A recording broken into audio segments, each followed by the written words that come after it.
and Donnie Samir's search for Uhuru. And this is a continuation of part two from last night's conversation. Sorry, I had to end it early. I had to attend to my son. I was on daddy duty. But so tonight's topic, we want to build on. Hold on, let me get situated. My bad. Okay.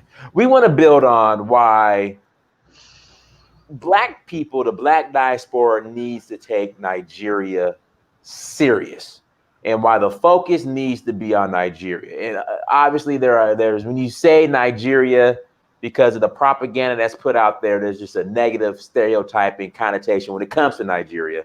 But me being on the ground and visiting, guys, people need to focus. The focus needs to be on Nigeria. I promise you. And I've said this before. I mean, number one, Nigeria is the largest, blackest country on the planet. And when you look at the face of Black people, it's Black Americans. A lot of people might take offense to that, but it's just the truth. Is the Black diaspora in America. But with over 200 Black people 200 million Black people in one country, in reality, it should be Nigeria. In reality. But obviously, being Black in America, there is a infrastructure that we could tap into, but unfortunately, it's not Black owned. Others own it. But it's just as far as the opportunities, the people are friendly. Nigeria is a great place, And I really think that people need Dangote, got the oil refinery. In fact, I was reading an article today. He had purchased like $4 billion in equipment. I forgot what it was specifically. Guys, and I said this on a video before. Nigeria, because, you go through a lot of African countries, and you'll see Black faces, but not necessarily Black ownership. Like South Africa, predominantly Black faces, white and Indian ownership. A lot of places in East Africa, predominantly Black faces, but a lot of Indian and white ownership. Same thing with West Africa. A lot of Black faces, but a lot of Lebanese, white, Chinese, and Indian ownership. But Nigeria is the most, when it comes to ownership, major industries, is the blackest as far as ownership place on the planet, and that has to be looked at. So, go ahead, Lou. Go ahead. You want to ask something? I'm going to be mostly asking questions and not making affirmative statements here because I want to kind of suck as much information from you two as possible. So the first natural question I come up with is: do Nigerians even want Black Americans there? Because there's two parts to this. Look, I have a hard time admitting this, but person for person, Nigerians culturally are a little bit more superior than Black Americans simply because they have more self-confidence and some of the other things. They have a better culture. That's why they succeed in most places that they go, while we as Black people and the Americans are still begging for white people to give us reparations. But it's old though. It's old. Yes, but at the same time, that confidence that Nigerians have sometimes comes off as arrogance and maybe even a little bit of racism, because do Nigerians really want the racism? 2-3 million Black? I'll explain. Like, sometimes in my experience, I want to isolate this to myself and not make a statement. I've experienced that Nigerians, because of their confidence, sometimes they come off as they don't even like, Black American people. Like, and maybe it's not an intentional thing. Maybe it's just how they communicate, but it comes off that way. Because, for example, Ghana is making a lot of effort to reach out to African Americans and diasporans. I haven't heard Nigerians say anything about wanting diasporans to come to Nigeria. Hell, Nigerians barely want other Africans to come to Nigeria. The visa process for Nigeria is a bitch, bro. I agree, and that's ridiculous. So I agree. They don't even want other Africans to come there, never mind diasporans. So yes, I agree with you. There might be some merit to them wanting that us diasporans looking at Nigerians. But look, I gotta be honest here. I'm not even African American, but I'm gonna put myself in that boat for a second. African Americans have been rejected and shitted on enough by enough people. I don't know unless Nigeria is willing to say, look, we would like for you to come here, I don't know if African Americans would want to reach out, would want to take that chance just to be rejected by a group of people who are pretty insulated to themselves. They're pretty bright, but they're very insulated within themselves. They're nationalist. That's the best way to put it. They're nationalists. They're very insulated. From what I've seen, from their visa processes. What exactly is your question? You're kind of going. What is your question? So what I'm saying is, do Nigerians even want Black Americans there? That's what I think. I asked it 3 times. I guess I was trying to explain why I was asking it. Do Nigerians even want Black diasporans that are non-Nigerians in Nigeria? I mean, brother, okay. I can speak from my experience, and I mean, so yes. I mean, I've well documented my experience as far as how I was received. So how are they showing that? Like, what do you feel like they've done to indicate that there's an interest there? I mean, they're interested. I mean, have you seen the video? They're calling. Now, this is what you have to understand. Sure. On I would say, federal government level, 98% of African countries aren't gonna roll out the red carpet and ask for the diaspora to come back home. Except but once you arrive, and I hate using the word grassroots, but on a grassroots level, but once you make an impact on a grassroots level, which in case of Nigeria, then will go on a state level as far as government, they then start requesting for the diaspora to come home. Case in point, me in Osun State. Okay. So it's there, but I think the issue is what we have to understand. And I wish all 54 African countries, even the ones not who weren't, I guess, implicated in the slave trade or whatnot, I wish they would reach out to the diaspora. But it's just not going to happen. But at the same time, that should not stop you, because there are many from the diaspora who are making moves on an individual level. So it shouldn't stop you. And if you come with a checkbook, in regards to, I don't want to say necessarily a checkbook, but if you come offering something of value and a solution, they will receive you. So it just depends on what you're trying to accomplish and what you're trying to do. And this question goes out directly to E. I'm just going to call you E because I don't want to butcher your name and look like a stupid person. Is it okay? It's simple. It's easy. It's Ebube. Ebube. Ebube. Take away the ek, Ebube. Ebube. Perfect. I feel self-conscious sounding this incompetent in terms of pronouncing your name. But you said something. You said something yesterday, and you said it was so important that you said it 3 times that I need you to expand on it. And you said, and I quote, "If you know how to play the game, you're going to make millions. If you know how to play the games, you're going to make millions. If you know how to play the games, you're going to make millions." So can you break down the game for me then? How does the game work in Nigeria? How do you make money there? All right. Definitely, that's a great question. Before we go there, I just want to say a few things in regards to what you stated earlier. You said that Nigeria doesn't want other African nations there, but that's not necessarily true. We have ECOWAS, which means that there are 15 member states, and each of them can enter Nigeria without needing a visa. So, for example, in Senegal, which is a member of ECOWAS, they can come to Nigeria without a visa, simply with the ECOWAS passport that they can get in their home country. So most of West Africa is regionally integrated in terms of moving around.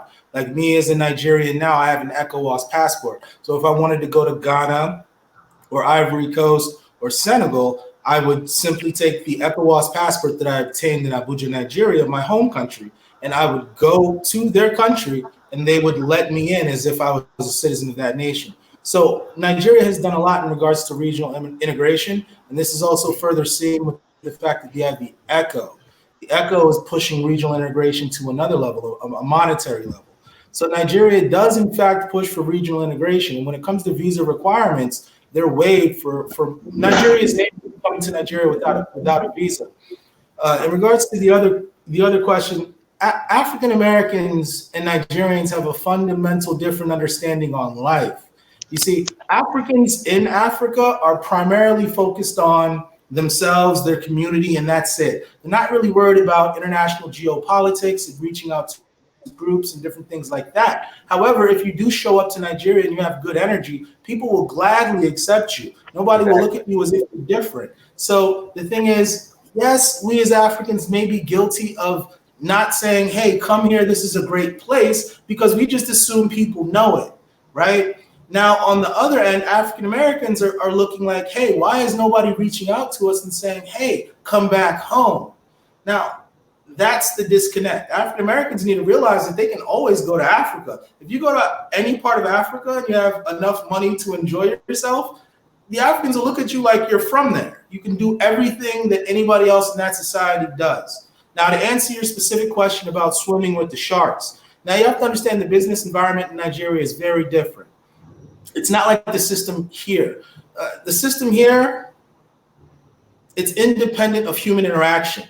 In Nigeria, the system is wholly dependent on human interaction. What does that mean? That means the more people you know in key positions, the easier time you will have. So when you come from the outside, what you want to do is you want to connect with somebody who knows people, because they facilitate things and they can ease the learning curve of playing the Nigerian game and the Nigerian system. I need you to expand on that, please. Take 20 minutes to explain that, because that's actually, you're talking about millions of dollars. So let me add this too. See, this is the problem I have, Lou. So a lot of Black Americans, African Americans, will get upset because they feel as if African countries aren't rolling out the red carpet. But then these same African Americans, not saying you, have no problem going to France, have no problem going to Europe, have no problem going to see the Eiffel Tower, have no problem going to Brazil. And please tell me the red carpet that France and all these other countries that we visit have rolled out. See, that go ahead. Donis, look, if we're going to have an honest, blatant, direct conversation, we have to be honest about the average educational level and realistic educational level of the average African American, which is about the equivalent of a sixth grader, right? Even those with high school diplomas, the quality of education that they're getting in the United States, considering their environments, they're not stupid, but they're not educated. So we have to remember that, and we have to judge them on the backdrop of that. And also, there are African countries that are rolling out the red carpet. I could list them. Tanzania rolls out the red carpet. Zambia rolls out the red carpet. Ghana rolls out the red carpet. There are a lot of countries that, I mean, Ghana has just done it more than everybody else. They're literally giving out free land to people. Like, there's one tribe that's giving out like 5,000 acres. Right. But again, that's not a tribe. See, that again, what you have to understand, usually the majority of the red carpet is on like a grassroots tribal level. Now, outside of Ghana, you know, it's rarely on a government federal level. So the Wakanda Land Project is government. That's Kenya, Tanzania, Zambia, and Zimbabwe coming together and giving away 3,000 hectares of land to African Americans to build, in essence, their own kind of state there. Oh, you're talking about the Wakanda, right? Yeah, that's a pretty big. No, Wakanda. That's just Zimbabwe and Zambia. Tanzania and Kenya is also going to give away some land as well, but they're going to wait for the first one to be done, and they're going to do the second one in between Kenya and Tanzania. But yeah, of course, you know, I think I will say this. I think that Africans have overestimate the capacity of African Americans. Like, Africans think, like, if we give you away 3,000 hectares of land, and you'll come up with the 5 million to build it, not realizing that most African Americans are not that educated. So I think there needs to be probably some work done so Africans could realistically understand what most African Americans are, and more African Americans can kind of understand what Africans are, because I think Africans think that African Americans are smarter and more capable than they really are. And I think that African Americans think Africans are dumber than they really are. And so I do think there's some gap there. So like, African governments assume, like, hey, if we give away 3,000 hectares to you, you should come, and because any smart person would see that and then would do that, because that's what most smart people do. That's free land. But African Americans don't really think that way. So I think that's some of the disconnect that we're having. But that's not a bad thing. I just think that there's a disconnect. However, interested African Americans or educated African Americans do need to understand the business landscape, which is why I think Ebube. Can I just call you, man? Ebube. Ebube is here. He's gonna. Ebube. Dude, there's 400 people watching this, and I'm looking like a complete jackass. Can we just keep Ebube. this? Ebube. No, Ebube. Ebube. Yeah. Simple. Ebube? Oh, okay, I got it. Ebube. I'm guessing you're gonna really explain, because how do I make money in Nigeria? I'm not very far from Nigeria at all. I'm one country away. I'd love to make some money in Nigeria. How do you do that? How do I find somebody who knows people? How do I do these things? How does the savvy break that down? I've got my notepad and pen. I'm writing this down. Go ahead, man. Perfect. Now, before anybody makes money, you have to understand yourself, and you have to understand your position and what you can do to capitalize on your position to make money. I would like to just ask you a few questions. Now, you stated earlier that you are an African American, or you aren't. What's your background? My parents are Haitian, so technically I would be quote unquote Haitian American. Okay. Which means culturally I align more with Africans in terms of my parents are Haitian, and which means they have the same kind of African mindset as most Africans. However, I grew up in America. I grew up around African Americans, and so I understand how African Americans think. I mean, I spent my entire life around them, and I would consider myself African American, even though some African Americans would say I'm not, and say I'm Haitian. But I identify as African American, even though technically I'm Haitian American. Okay, because you have to make an important distinction between people like me who are Black American. However, I'm not a descendant of American slavery. I'm not a descendant of American slavery. But I don't like making that distinction, because I think that's another form of divisiveness. Oh, okay. There's enough Black Americans who's going to do that for us. We don't need to add to it. You know, you got the entire ADOS movement who's running around doing this stupid stuff. Let's not play into it. We're the educated elite. Let's not, make those distinctions ourselves. Let's let the proletariat do that. You understand what I'm saying? Well, the reason I make that distinction is because there are very different paths you can go down. So, for example, let's say you're first or second generation immigrant. Your parents are from Nigeria, and you're asking, how do I make money in Nigeria? That's a very different analysis, because that person may already have citizenship and may already have relatives in the country, so they can proceed a certain way. Now, someone who is ADOS, American descendant of slavery, chances are they don't have those factors, so it's a separate analysis. Right. Someone who's American is somehow in the middle, because their parents... And Haiti, to an extent, if you can go to Haiti and understand how Haiti moves, you can understand how Africa is. So that's why it's always important. Okay. That's why it's always important to understand the person's background, and that's why I asked you. Yeah. Now, I understand how Haiti moves. Yeah. Have you ever been to Haiti? Yeah, of course. Now, in Haiti, it's different than America. The things you do in America in terms of opening a business and everything are very different. So it's a different system. It's like that in Africa, but we're dealing with so many countries. So now you want to narrow it down to a country. We're talking about Nigeria here. You have to ask yourself, what skills do I have here that if I go to Nigeria will be amplified, right? There was a time 10 years ago, I was in Nigeria, and in the US at that time, whenever I'd come to America, I had something called a Garmin. And it was very efficient. It was a little navigational screen you stick to your window on your car, and I could type in the address, and I can drive without worrying about, do I know how to get there or not?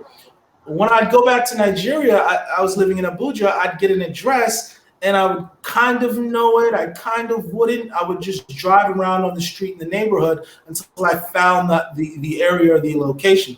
And I would always say, you know what? It would be great if I had a Garmin. So the thing is, to make money in Nigeria, you have to go to coming from a society like America. You go to Nigeria, you look around, and you say, what's not here, right? Is it a ride-hailing app? Do you want to recreate an Uber-like system? Like, what is not here? Let me be the first person to bring it here. Like, Krispy Kreme recently opened in Abuja, and that's now the new big thing. Yeah. And Krispy Kreme's in Lagos too. So now you see somebody, a Nigerian who's lived in America, went back to Nigeria and said, you know what I'd really like to have right now in the middle of Lagos? A Krispy Kreme donut. And I think that a a few million other people, if they ever had that Krispy Kreme donut, would also want a Krispy Kreme donut. So you know what I'm going to do? I'm going to partner with Krispy Kreme, and I'm going to open a franchise here because I believe it will succeed based on the fact that there's some really good donuts. And that's what they cut you off. So you have Krispy Kremes opening up everywhere. You have Domino's, and you have Cold Stones. And what's crazy about the dynamic with Cold Stones are closing. Cold Stone is a failing franchise here in America because yogurt, people are moving more towards yogurt and gelato. But in Nigeria, Cold Stones are popping up everywhere. Can I ask you a question? Either one of you can answer this. Is there a place you can go in Nigeria to get a Philly cheesesteak sandwich? No, there's not as of yet. But in Freedom Park, a Nigerian who lived in New York opened up a restaurant in Freedom Park called American Barbecue. And he's doing like the brisket, the pretty much American barbecue, and the shit is great. So Philly cheesesteak idea, there you go. Yeah, I see what you're saying. And so, like, for example, things like, everybody's gonna laugh when I say this, but like a Popeye's chicken or a Chick-fil-A type of model sandwich. Well, they got KFCs in Nigeria, and then they have. I prefer. That was my spot. Chicken Republic. Chicken Republic. There we go. I prefer Chicken Republic. I saw a video of some guy eating Chicken Republic, talking about how good it was. I don't know. It was me. It was me. Was it you? Okay. Yeah. Okay. That's making more sense. And so let me ask you this, Ebube, what are some of the areas that you're personally investing in? Where are you putting your money right now in Nigeria? Well, when it comes to business, you don't want to be too specific, especially not right here. But there are a few things we can talk about. For example, real estate is good. And when I say real estate, I mean you focus on certain areas where development is going to go. And you have one of two options. You can say, you know what? In 5 years, this area is going to be heavily developed because the government is pushing development this way. Now, can I interject? I'm so sorry. Okay, I'm so sorry. All right, so Lume, let me tell you about real estate in Africa versus America. No matter where you are at, I don't care, the swamp, village, major city, prices are going up. It doesn't matter where you're at in Africa. Versus in America, you have a predominantly black neighborhood, all doctors, lawyers. The system is just rigged to devalue your real estate. This is true. That's not a problem in Africa. I don't care where you are at in Africa. I don't care. It doesn't matter. Oh, you're absolutely right. You're absolutely right. That's why I went and picked up 2,000 acres in eastern Ghana. I mean, there's nothing there, but I was like, yeah, there's going to be something there down the road. And I want to farm 1,000 of it. And then the other 1,000, I wasn't trying to figure out what I was going to do with that. I have some ideas and stuff, but yes. Now let's talk real estate. Go ahead. Sorry for cutting you off, but go ahead, Ebube. So I went ahead and did some research after we spoke, and I looked into Echo Atlantic, which is a little bit behind schedule, but the prices of Echo Atlantic are very high, which is understandable because it's the new hot thing. Then I looked into Banana Island, which is also very high as well. And then I looked at this other spot called Lekki 1 and Lekki 2, which seems to be nice, but the prices there seem to be different. Can you tell me a little bit about the Lekki 1, Lekki 2, Banana Island, Echo Atlantic projects? Is Lekki 1 kind of a place where a lot of money's coming out of? Is that why it's cheaper? Tell me a little bit about here's the situation. All of that's connected to a place called Victoria Island, and the shore of Victoria Island began to get eroded. And 6 to 7 years ago, they extended out the coastline of Bar Beach to replicate Manhattan. The business district of Manhattan is what they're building off the coast of Lagos. That's Echo Atlantic City. So before you buy land there, you have to be prepared to build a skyscraper, right? That's just the level of investment that requires. Now, if you're not going to build a skyscraper, don't look at Midtown Manhattan. So imagine if somebody was were to sell plots of land in Midtown Manhattan. You might not want to buy that because the requirements to purchase that mean you have to build a 30-story skyscraper. What you might want to do is you might want to look at plots in the Village, if you're familiar with New York. The Village is a neighborhood. It's like Lecky. Lecky is the residential portion, and it's just adjacent to Victoria Island, and it's going to be just outside of Echo Atlantic City. So it's going to be the first neighborhood outside of the new central business district. So that's why there are cheaper rates, because people build houses there, not skyscrapers. So if you're looking to purchase, Lecky Phase 1 is good right now. And if you have property in Lecky Phase 1, chances are that it will double or triple within the next decade in regards to pricing. And that's a conservative estimate. So you're right on the money by looking to purchase in Lecky, anywhere in Lecky, the closer to Phase 1, different areas. But Lecky is good to purchase for somebody like you that wants to get into the real estate game. Lecky is an amazing choice, amazing first bet. Now, here's my question for you. Like I saw, I'm actually talking to somebody after our talk, and I saw this property that. First of all, is there really such a thing in Nigeria called an error court? Does that exist? An error court? Okay, so apparently, and again, I'm not trying to say there's a scam or anything like that, but I saw this property in Lekki 1 that's like a 12-unit apartment block going for 36 million naira, which is about $100,000 US. And which was a huge deviation. It was an anomaly considering the area. Naturally, that piqued my interest. But then are you talking each individual apartment or the whole block? Yeah, I think that was for each individual unit, because the entire building. The building is not completed. It needs to be. It's like it needs a lot of work. Apparently, it's clearly incomplete. But when I spoke to the guy at length. And the guy was explaining to me that there's something that happened in error court. I don't fully understand him, because he doesn't sound like you. He has a rather thick accent, and so I couldn't fully understand what he was saying. But what he made it sound is like it was like a distressed property, as in maybe another person owned it, couldn't either finish it or pay for it, and now it's up for sale. Naturally, if this is the real deal, I'm going to go buy this, immediately. But at the same time, the natural thought is, and it may be, my own internalized racism is like, is this a scam?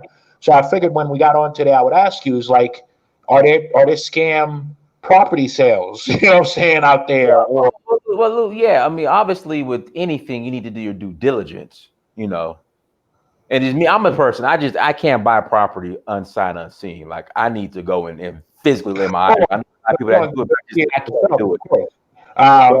But that's a huge anomaly considering the area. And so naturally, my thought was, I want to ask some questions and ask some people who would know if something about that sounded weird to you, or if I'm missing something, because the way he made it sound is like the entire building was up. It needed to have its plumbing and wiring and all that stuff done, but I could buy the entire building for that 36 million naira. Guys, let's we have 300 people watching. Please hit that like button as you come to the chat room. Everyone who super chatted, thank you so much for the super chats. I greatly appreciate it. Let me scroll up and catch them. But Lou, man, I would obviously you just need to do your due diligence. If you have the details and the address of the property, I have a lawyer in Lagos that's all she deals with. Or I could connect you with her, and she could do the due diligence on it. If it's something that would be beautiful. And if it's the real deal, I'll take care of you for that. She's probably watching right now. Debbie, if you're watching, I'm gonna send somebody your way. But go ahead. Go ahead. Okay. And let me just interject and say one thing here. When you deal with property in Nigeria, always go through an attorney. Yeah. Right? That reduces the likelihood of anything outside of the ordinary. Have a good attorney that you trust, and say, here's what I found. Can you check it out? If it's legitimate, I want to go with it, right? So that reduces the likelihood of anything funny happening if you just go through an attorney. And I think Dynas has attorneys that he can hook you up with. Yeah, I do. Absolutely. And I believe you're going to be in my neck of the woods at the end of the year, Dynas. What in Ghana? Yeah. Yeah, I'll be there. In fact, shameless plug. In fact, not shameless plug. It's my platform. So, tour to Nigeria, November 6th through 12th. Everyone, if you're interested in going to Nigeria with us, send me an email. Search for uhuru@gmail.com. Again, November 6th through 12th. We're having festivals in my kingdom of Oruwo in Osun State. So, if you want to join us in Oruwo, we're gonna go to Ile-Ife, spend some time in Lagos. We're gonna have a ball. I just came back on Friday from our previous tour, first one, just this past couple weeks, and in Nigeria, and we had a ball for the Osun Festival. So if you want to come, let me know. So with that being said, Lou, after the tour, I'm coming to Ghana for like 4 days. No problem. I have a ridiculously large house, so you could stay there for free. Okay, Just, where at? I actually live in Tema. Okay, I won't be going that far north. I'm going Accra to the Kumasi. Tema is outside of Accra. It's like a suburb. Oh, Tema. Okay, I'm tripping. Okay. Yeah. And then I'm in Kumasi literally all the time because my land is in the outside of Kumasi. So yeah, we could get. Okay. Let me ask you this, Lou. I know this is gonna be a little bit off topic. The whole 99 or 50-year lease thing in Ghana. What are your thoughts on that? I know you'll give me your honest opinion on it. Honestly, I think that's what most African states should be doing. Hello, Lou. Yeah, I think we lost a brother. All right, Ebube, go ahead. Yeah, he dropped off. He'll come back on. Okay. All right. So you're asking about the 99-year lease or the 50-year lease? Yeah, well, that's how they do it in Ghana. It's not ownership. It's a 50-year. If you're a citizen, it's 99 years. If you're not, it's like 50. And then people are like, "Hey, don't worry about it. You'll be okay. Nothing can happen." But I deal with contracts. I know lease. Like when the lease is up, there's conditions. Or if it's a lease, then who's the real owner? Like I don't just give me my title. I pay you. Bye. Well, every place you go to has different rules. Some places, the government doesn't really want to relinquish the land permanently because they've been burned in the past. They've given people land only for these people to expand their land, and before you know it, they're trying to take over the government or colonize you. So a lot of these African nations are very suspicious of giving land to outsiders for a long duration of time. So it just makes sense based on their history. But I really wanted to hear his opinion on that, though. Yeah, I want to hear his opinion. Hopefully, he comes back on. Hopefully, we'll get him. Hopefully, back he on. does. Hopefully but just Ebube, just what are your thoughts? I mean, as far as the Black diaspora focusing on Nigeria, because I miss Nigeria. I love Nigeria. I miss it. I mean, just the potential, the energy, the people, and like I said, if you have a solution or something of value that could benefit the people of Nigeria, you will be received. And that's what I'm trying to tell people. But, I guess it's just unfortunate, Ebube, that Nigerians outside of Nigeria, as far as the diaspora, have a bad reputation, unfortunately. Not to stereotype all Nigerians, but, there are some bad apples, unfortunately, But Nigeria is a great place. Like if you have talent, if you have resources, if you can offer solutions to problems, Nigeria is a great place to go. But go ahead, Ebube. Yeah, and we have to be careful with stereotypes. Yeah, I don't want to stereotype. I'm not stereotyping, but I'm just. There were concerted efforts to make sure African Americans view Africa as a no-go area. Right. So some of those stereotypes still linger to where, we're apart, but we have a lot to mutually offer each other. Correct. But you're asking in regards to the diaspora in Nigeria. Right. Nigeria at present, we haven't really reached out and said, this is where you need to come, because it's assumed that if you want to come to Nigeria, you can come, get a visa. That's the Nigerian mentality. Anybody that wants to come, there's a mechanism for all visitors, all tourists, all people who want to relocate here. It's in existence. We have other problems, right? If you want to go to Nigeria, it's very simple. That's the Nigerian mind state. And once again, we go back to the African American mind state, which is, why am I not being reached out to? I was a victim. I was removed from my home. They should make the effort to say, here's your home, right? And I think we're starting to hear each other now. Prior to that, we didn't really have any communication. This whole thing is new where Africans and African Americans can see each other. It's just now that Nollywood movies are really penetrating America to the point where Americans can turn on their TV and get a different narrative of Africa. That's still very new. And it's good that we've made such progress in the short time that we have. But more needs to come of that, because we don't just have the one story of the kid with the flies on his face or anything like that. Now, we have, through music, we have people looking at Afro beats and saying, oh, okay, I just watched a music video. They're in Lagos, Nigeria. I now see Lagos, Nigeria is just another city anywhere else in the world. I might even want to visit there someday. So now we're having a true dialogue and exchange culturally to where we've piqued each other's interest, where there's going to get to a point where a lot of African Americans want to go to Nigeria. It just hasn't reached that point yet. But then within the next decade, there's going to be a wave, there's going to be a move where a lot of African Americans start looking at Nigeria as a viable place to live, to work, and to invest. That's coming very soon. We're just not at that point. We're just seeing the future, saying, why isn't that like that now? Right. Shout out to Theodore Williams for the super chat. Leasing is the right thing for Africa to do 99 years from now. What are you going to be worried about? Laugh out loud. I'm thinking generational wealth. I'm thinking generations down the line. So that's why just a 99-year lease. What can happen out of after the 99 years? That's my concern. But I'll rest my case. And Tori Indigo asked about the cost of living in Nigeria. Let me say this, Tori. In a place like Osogbo, or even in Lagos, you could rent a nice 3-bedroom, 2-bath flat apartment or whatever for like $2,000 for the year. $2,000 for the year in Lagos.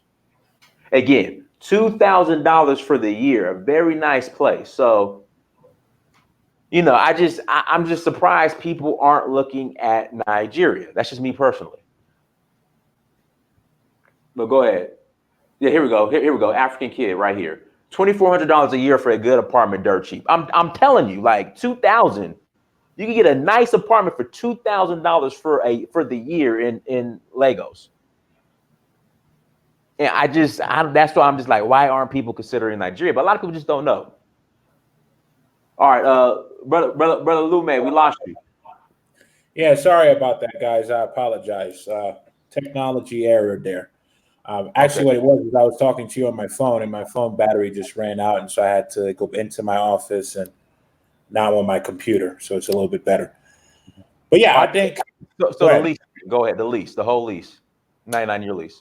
So I think that honestly, that's just simply smart. I think that's what most governments in Africa ought to do. They ought to make it extremely difficult for foreigners to permanently own land, because if they don't do that, then there's going to be land grabs, which is what always happens.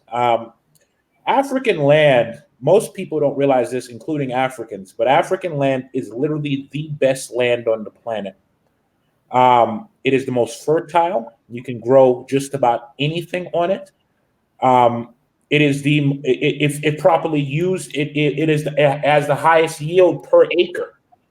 You know what I'm saying? So the reality is it's just plain valuable. It's extremely valuable. And so, and it also too, especially land in Africa now and going forward, because if a nuclear war ever pops off between the great powers, guess where's the one place on the planet that's going to, really not get hit by that? That's going to be our continent, which means, it's just valuable. It's very valuable. The only land that's as valuable as African land, but not quite, is South American land.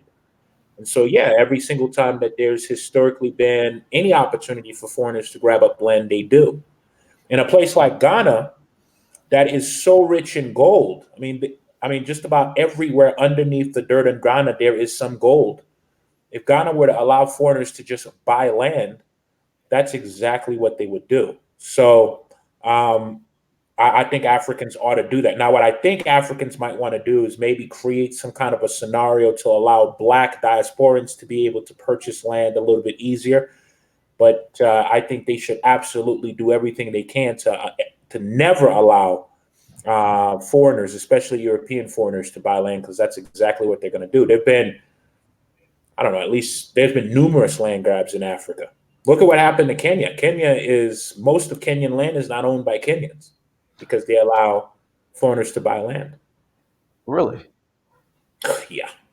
I mean, in percentage wise, more foreigners own more Kenyan land than Kenyans themselves own it. Not all of it, but percentage wise. And Kenya probably has the most valuable land on the entire continent simply because of where it is. Kenya, Tanzania, Ethiopia, that entire eastern coast is the most valuable land in the world in terms of actual value. The problem is the people who live on it have no idea how important that land is. Right. You know, if you own any land in Djibouti, I mean, it's incredibly important land. But it's funny. It's funny you said that. So there's a story of a white guy in Ghana who bought land from a chief, and I guess the chief didn't realize that it was it's called a rock quarry, I guess, where they get like I forgot what they do with the rock quarry or whatever. But so the white guy brought all this equipment in from America for the rock quarry, but the chief ended up getting the land back. So yeah, I mean, this stuff happens. I mean, there's so many cases of a chief, some idiot chief giving away land with tons of diamonds on it. And so I think the government understanding that the populace themselves don't really realize, because what you have a lot of impoverished people, right? And so they might have had land that's passed down to them for several generations, but you can't eat land. And so some Chinese guy or some Arab guy, some white guy, pops up and says, "I'll give you $1,000 for it." A lot of these Africans will sell that land for $1,000, $2,000 if they're not. That's not actually how it's going anymore. Yeah. No. That's not how the system typically functions. What happens is this: in a lot of African nations, they know where the resources are, so they develop commissions and ministries that are going to oversee those properties. Much like in the United States, how they have land that's reserved for natural, for parks and things like that. Natural resources in Africa, what they do is once natural resources are found on a location, they typically put that location in the hands of the federal government. No one can develop around it, and whoever comes there has to go through the federal government. So most African nations have mechanisms in place. When you see foreign companies coming in, they made agreements with the governments to exploit the minerals on those different pieces of property. So now there might be an area that's reserved because there's cobalt there. So now the minister who oversees natural resources and mineral deposits, a Chinese company will come and say, "Hey, we want to extract resources from here. All the resources that come out, you can have your guys on site to measure them, so we can see how much is coming out.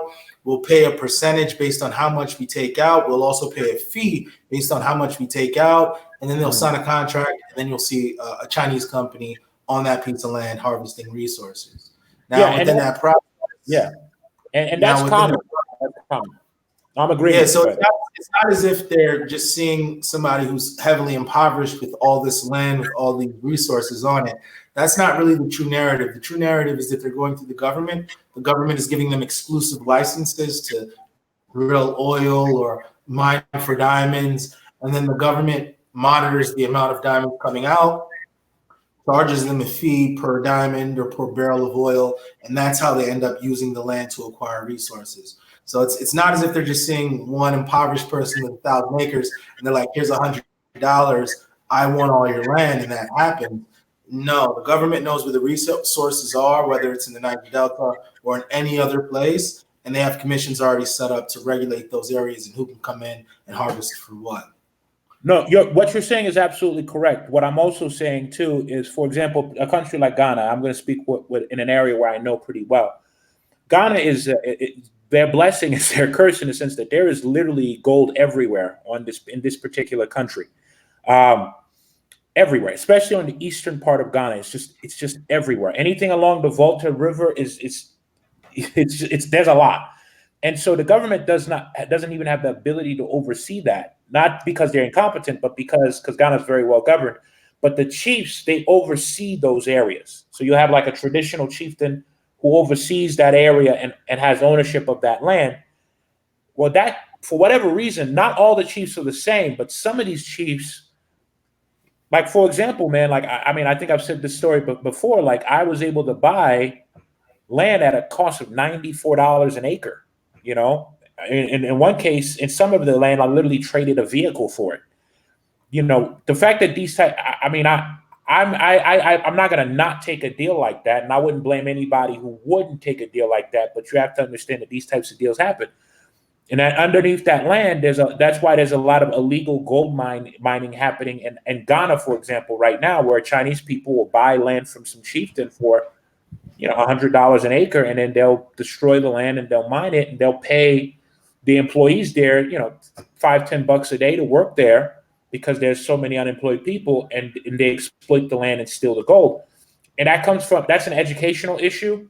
And what I think is good with the Ghanaian government making it a 50-year lease, I think that's a good preventative measure from just allowing other people to just come in and take advantage of some people who may not be as educated, and just stealing the country's resources, even though it ends up happening anyway, but there's some control over it at least. Versus, so Lou, let me ask you, what happens after the 50-year lease? Obviously I could only tell you what I've heard. What do you hear? Typically nothing. I mean, you're supposed to technically renew the lease, but at least in Ghana, nobody seems to do anything after the lease comes up. I haven't heard of a case of somebody. Well, here's what it does. It creates something called a reversionary interest, which means that, all right, let's say I own a piece of land and I partition it into two, and I build two houses on each section of the land. So there's section A and section B. And I tell you, you know what, Lou, you can have section B, but after 50 years, there's a reversionary interest to me and or my successors, which means that maybe my grandchildren or maybe me if I'm still around. So now when 50 years comes up, that means at any time I can ask you to leave after 50 years. That's true. Yeah, that's correct. That's what reversionary interest is. It just gives me the right to kick you off the land. Now, just because I don't kick you off the land doesn't mean I can't kick you off the land. Well, yeah, we're in agreement on that. I've never heard of anybody actually getting kicked off, except in Tanzania. But yes, he's correct in what he just said. So now let's say that the 50 years is up and you've been a good neighbor and everything is okay. I might just wait and decide what I want to do. But let's say around year 48, 49, you've become a pain in my side. I know that, okay, in a year, I can completely evict this person. So it just gives you a reversionary interest and gives you control over your land, because at the end of the day, you can't take over. And that's what a lot of African nations are looking to prevent. And that is good. I mean, I don't know what the land purchase laws are in Nigeria. I'm not gonna make any assumptions, It's freehold. It's freehold. Oh shit. When certain locations, the federal government always holds a reversionary interest in Nigeria, because at any given moment, the federal government can take your land. It's like an eminent domain. The federal government can do eminent domain on any property in Nigeria. That's the thing. And I think these things are good. I mean, for Africa, I wouldn't say that would be good for maybe other countries, but for Africa, simply because of where the populace is at, the value of the land, I think that needs to happen. I don't think you should just have freehold land, because there's going to be a free for all, right? But then again, I question myself sometimes, because I mean, Paul Kagame is such a competent leader, and his land is freehold in Rwanda. I'm like, why would he allow that? So you end up questioning your own theories. But from where I sit, maybe Rwandans are a little bit more, I don't know what it is, but they in general, it is a bad idea to allow your land to be freehold to foreigners in So, Africa. let me, okay, you said to foreigners, but then if that's the case, but again, you brought up how the land laws need to be more lax towards the Black diaspora who's I mean, coming back. I think that would be good, but then at the same time, I don't know this for sure. Again, I don't know this for sure, but logic would tell me that if an African American moved to Ghana and bought a land even on a 50-year lease, my assumption is if he marries, say, a Ghanaian woman and has children in Ghana, for example, Right. I believe his child would be Ghanaian, which means he could in essence just simply pass on that land to his child. Correct? No, Yeah. but the thing is, from my understanding too, so if you're a non-citizen, it's a 50-year lease. If you're a citizen, it's a 99-year lease. You know what? I don't know the answer to that in particular. I mean, I only know what's directly affected me personally, and I've done some different things to prevent certain things for myself, which I'm not gonna talk about on air. But I don't know if that's the case. If it's a 99-year lease, if you're a citizen, I do know it's a 50-year lease if you're a non-citizen, and I agree with that. But I've never heard of anybody who's a citizen in Ghana having their land just taken from them. I've never heard of that personally, but it may have happened. Ebube. I'm sorry, man. It's not insulting. I'm really just having a hard time. Abu, I'm sure that you have probably a little bit more intimate knowledge, considering that you are African, in terms of how land would work for like a local, for like a regular African.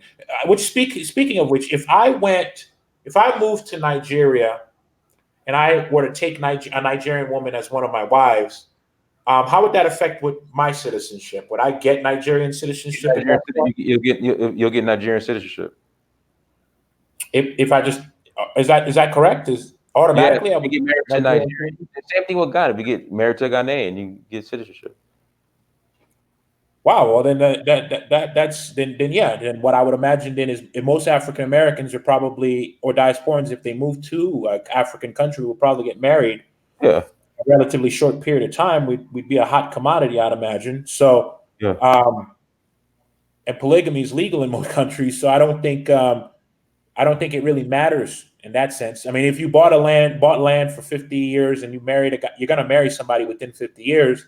You'll become a citizen and you'll own the land outright anyway. So I don't think it's no. In Ghana, there's no freehold. It's lease. 50-year non-citizen, 99-year citizen.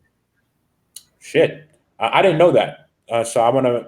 So that's my thing. Like, how do you build generational wealth if you're in an? Okay, so let me ask you. So do you own your land, Lou?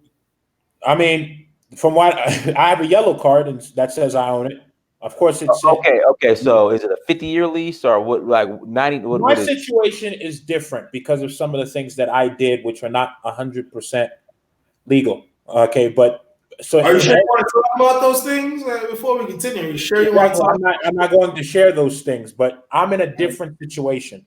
But somebody who is not in my situation, they would probably have a 50-year lease. I have a more permanent ownership of it because of some of the things that I made decisions to do. Others may not necessarily be in that predicament.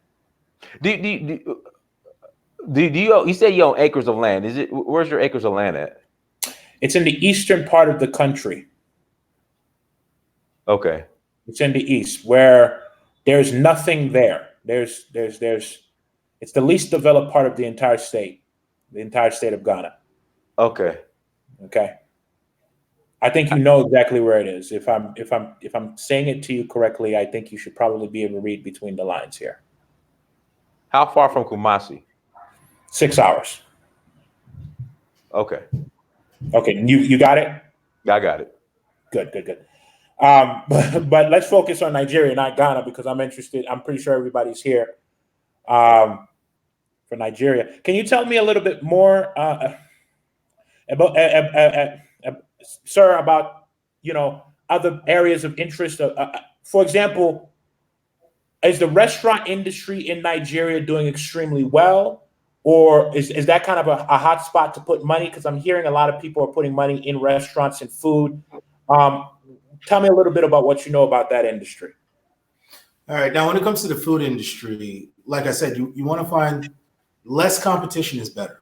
See, Nigerians like new and exotic things. The example brought up earlier was Krispy Kreme. Yeah. Krispy Kreme donuts. They were new. They were exotic. They weren't like the donuts that you normally find in Nigeria. So they were a hot commodity. Even till today, you'll see lines of people lined up to get a Krispy Kreme donut. Right? Now, when it comes to restaurants and different things like that, it's about location. Now, you might not want to go to Oshobo and set up a Krispy Kreme. It's just not the place for it. Okay, let me stop the show. That was hilarious, man. No, stop the show. So in ShopRite Ikeja, there's Krispy Kremes. They're building a ShopRite right now in Oshobo that should be open.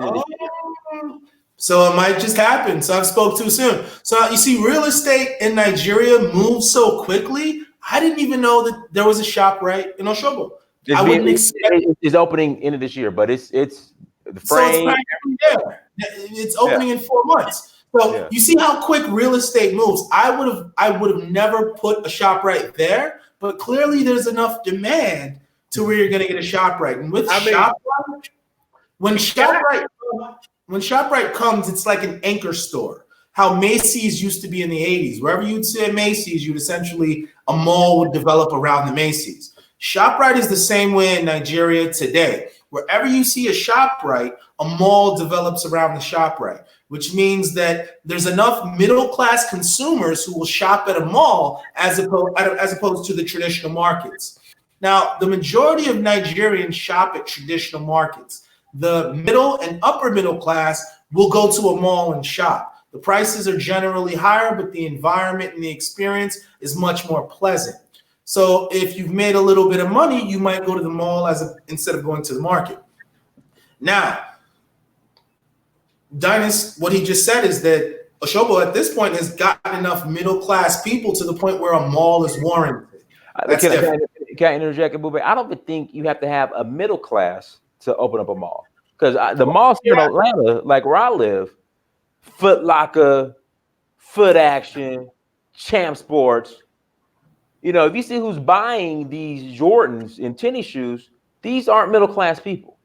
Yeah, but you have to understand when we say middle class in Africa, it's very different than middle class in America.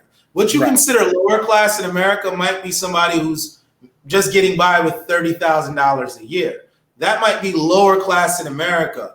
But in Nigeria, that's 10 million naira a year. That's a lot of money. You can live with that. So when we say middle class, it's not about the salary per se. It's about the buying power. Because 10 million naira in Nigeria is a great salary. $30,000 in America isn't. So we don't want to conflate American middle class with middle class in other places where the buying power is tripled. Let me ask you a question. To answer your question, you talk about the restaurant industry. Yeah. It's about location, right? Like Ikeja. If you open up a restaurant in Ikeja, there's enough money in the surrounding areas where as long as you're offering a good product and it's new and it's novel and there's a competitive edge and advantage to what you're bringing to the country, you can very well be successful. So you want to know the areas of Nigeria you want to open a business in because you want to know your target market. Talk to me. I have to ask an obvious question that may seem off topic, but I'm sorry, this is killing me. What the hell are you doing not in Nigeria right now? Because it sounds like... Me or Dynas? Huh? Me or Dynas? Dynas is just not ready yet. But you in particular... I mean, Dynas is gonna get there. We know that, right? I mean, Dynas is a best-selling author, right? I'm just messing with you, Dynas. I'm gonna mess with you from time to time, but I mean, I'm talking about you. I mean, because it sounds like you need to be in Nigeria right now because you look, man. Before talking to you, I had a fairly negative view of Nigeria. simply from my research, and I'm very pro-African, but I had a negative view of Nigeria as a country, not Nigerian people, just as a country, because of my perception of poor management. But you seem to be very good at spin, PR, things like that. I think when you make more money, spin PR.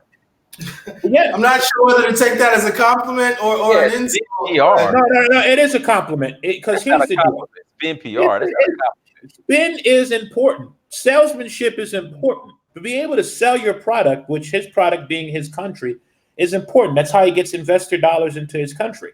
And so you can. I mean, listen. I went from man, I would like to invest, but I'm not. To I'm on the internet looking at property from an hour conversation. That's incredibly impressive. So the natural question is, what are you doing in America right now? What's keeping you from taking the leap? How much would I have to pay you for you to come work for me? Well, I'm not the type of person who works for people. Actually, it was a joke. It was a joke. I'm not serious. Okay. I own a few businesses and a few things here in the U.S. that I need to take care of. Mm-hmm. And when it comes to running businesses, your presence is always required. Now, you can delegate things to other people, but at the end of the day, if you're not present, if you're not seeing your business, if you're not showing up, your business is going to run into the ground. Yeah. So true. Until I can figure out a way, which in the next few months, I should be able to set up a system that can work without my presence, then I'll go back. I just got back from Nigeria. I go to Nigeria every single year. A few months out of the year, I'll be in Nigeria. So you want to make sure that before you step away from a business, that the business is going to completely run without your presence, right? Problem free. Right. I mean, I was just asking out of sheer curiosity because, obviously, since the landscape, it seems to be a pretty obvious lane for you. Like, for example, I mean, I would imagine that you could probably set up a business just getting investors to Nigeria. I actually have some businesses in Nigeria that I've set up to the point where they're running independently with people that I trust. So I do have things in Nigeria going on. Mm-hmm. But and where would I go if I wanted to start forming connections? Because if I wanted to, start forming connections in that particular country, where would I go to do that? Like Ghana's pretty easy, actually. I'm wondering about Nigeria. And Ebube, correct me if I'm wrong. I think it's more on a state by state basis. Am I right about that? Well, it depends on what you want to do. Like, let's say you want to get into farming, right? You might look at Benue, you might look at Kwara State, you might look at a lot of these middle belt regions, right? If you want to get into farming, let's say that's your thing. That's where you're going to look. You're not going to look at Lagos. You're not going to look at Echo Atlantic City. You're going to look at the places where there's large tracts of land and you can invest in farming. So now the first question is, what are you bringing to the table? That determines your geographical location and where you're going to succeed the most. So now the first question is, what are you looking to bring to Nigeria? Well, I actually have a few businesses in Ghana, and I based off of this conversation, I feel like I could probably do something similar. And I do a lot of I want to get into farming, but I already have the land for that, and so I probably need a market to sell my products into. But what I would probably also want to do. I'm asking, what products do you farm? Well, I haven't planted anything yet, but what I am going to be planting is probably a lot of cassava as well as cashew plants, simply because I have the capacity to process them. I could process cassava into cassava flour. I could process cassava skin into fertilizer, and I could take cashew and create cashew wine. I could also create, cashew milk and other, cashew-based products. So cashew is so diverse. Right. So cashews to me is just an awesome crop, actually. But it's actually underutilized in West Africa. Now that you're bringing that up, it's actually underutilized in West Africa. The potential of the cashew we're still not tapping into. And which a lot. Can you answer that for me? You might be the next guy to tap into that. Because when I realized, you could make cashew oil, all of these different products, and there's demand overseas, I couldn't believe that shit was not really exploited like that. I was fairly shocked. Cashew wine is delicious and expensive, and you have. I was very confused by that, and so I didn't know if you had any answers as to why cashews is not being. Is it just the people don't know? Is that what it is, or what? Well, here's the issue. The farmers, for example, in Nigeria, I'm going to speak on Nigeria. Now, typically, farmers, they put the product into the ground, they bring it out, they take it to the market, they collect their money. What happens when it reaches the market is none of their business. Really, what we need is we need to add value. We need people who are going to say, look, rather than these cashew farmers just putting it directly to market, how about in between that step, we have some of the farmers sell to processors who are going to do X, Y, and Z. So there's a lot of, that's when I talk about the opportunities. You just identified an opportunity in the time we've been here talking about another step to add that nobody else is doing. And that's the whole point. Yeah. I'm on that. You have to find something nobody else is doing that makes sense and do it. You look at Dangote, he's the richest man in Africa. What are his state products? Hold on. Richest black man on the planet. Richest black man on the planet. What does he sell? Cement, sugar, and flour. Yeah. Now oil. And now oil. Very basic things. So you can get very rich in Africa from very basic things. Yeah. Richest black man in the world sells flour, sugar, cement, and oil. Well, right now I got a pizza shop in Ghana that's not doing very, very well. I got a Japanese ice cream shop that I'm getting ready to open a second location on, but my pizza shop is not doing that well. And I was trying to figure out what I was going to do with this place. And so what I'm thinking is, what's the name of your pizza shop in? Is it in Accra or where is it? It's in Tema. What's the name of it? Pizza and Burgers. Okay. Bishop Pizza and Burgers. But it's not doing very well. I thought I could bring in smash burgers to Ghana. People like the smash burgers, but don't like the pizza very much. So that's just not working out for me as much as I would have liked. I know Poppy's, or is it Poppy's or Papa's Pizza in Accra? They do pretty good. Yeah, I think it's because there's just a lot of pizza places or other pizza places, and I guess it's not as new. There's not the novelty there like I guess I had hoped. And so it's just not doing as well. People like smash burgers, but they don't like pizzas. And so, but there's no taco places. And so I was thinking about bringing the taco to Ghana, but maybe it might be better suited for a place like Nigeria. I think tacos could do well. Yeah, I was thinking about. I was actually I already wasn't thinking. I'm actually in process. I bought a taco truck from China, and it's actually on its way. And I was going to set up a taco truck in lieu of my failing pizza business. But maybe I should probably look at maybe setting that up in Nigeria. That might be a better market for that, considering there's 21 million people there who's never had a taco before. But again, I'm sitting here as I sit here and talk to you guys. I'm like realizing more and more about the business atmosphere, and I'm understanding a little bit more about how that works. How does taxes work in Nigeria? Real quick before you answer, guys, we have 360 people watching. Please hit that like button. Please hit that like button as you come in. If you're not super chatting, hit the like button. The people who super chatted, thank you so much for the super chats. All right, Ebube, I defer to you on the taxes. Yeah, how does taxes work? Now in Nigeria, Sorry about that. Hey, Prince Dinas, when you coming back to Senegal? I will be in Senegal in October for Magal. All right, go ahead. I'm sorry. No, it's okay. You got to get those shout outs in. Now, when it comes to taxes in Nigeria, you have the FIRS, the Federal Internal Revenue Service, which is similar to the IRS. Mm-hmm. And the business taxes are actually low. If someone like you coming from America, where you've probably paid more taxes than you'd like to. Yeah. Nigeria is going to be a breeze, because you're going to be surprised how little taxes you pay versus how much money that you're actually getting back, which is a good thing. Eventually, once Nigeria has attracted enough businesses and there are enough people, then they can start raising the taxation rates. But right now, the taxation rates are low enough where people can come in and actually enjoy them. So it's something that you want to comply with. And once again, the important thing to know is that when you do business in Nigeria, you want a competent attorney. You want a good attorney. You want an attorney that you're going to say, hey, look, the land I'm going to buy, I want to be able to purchase it without having anybody saying that they bought the same piece of land last week.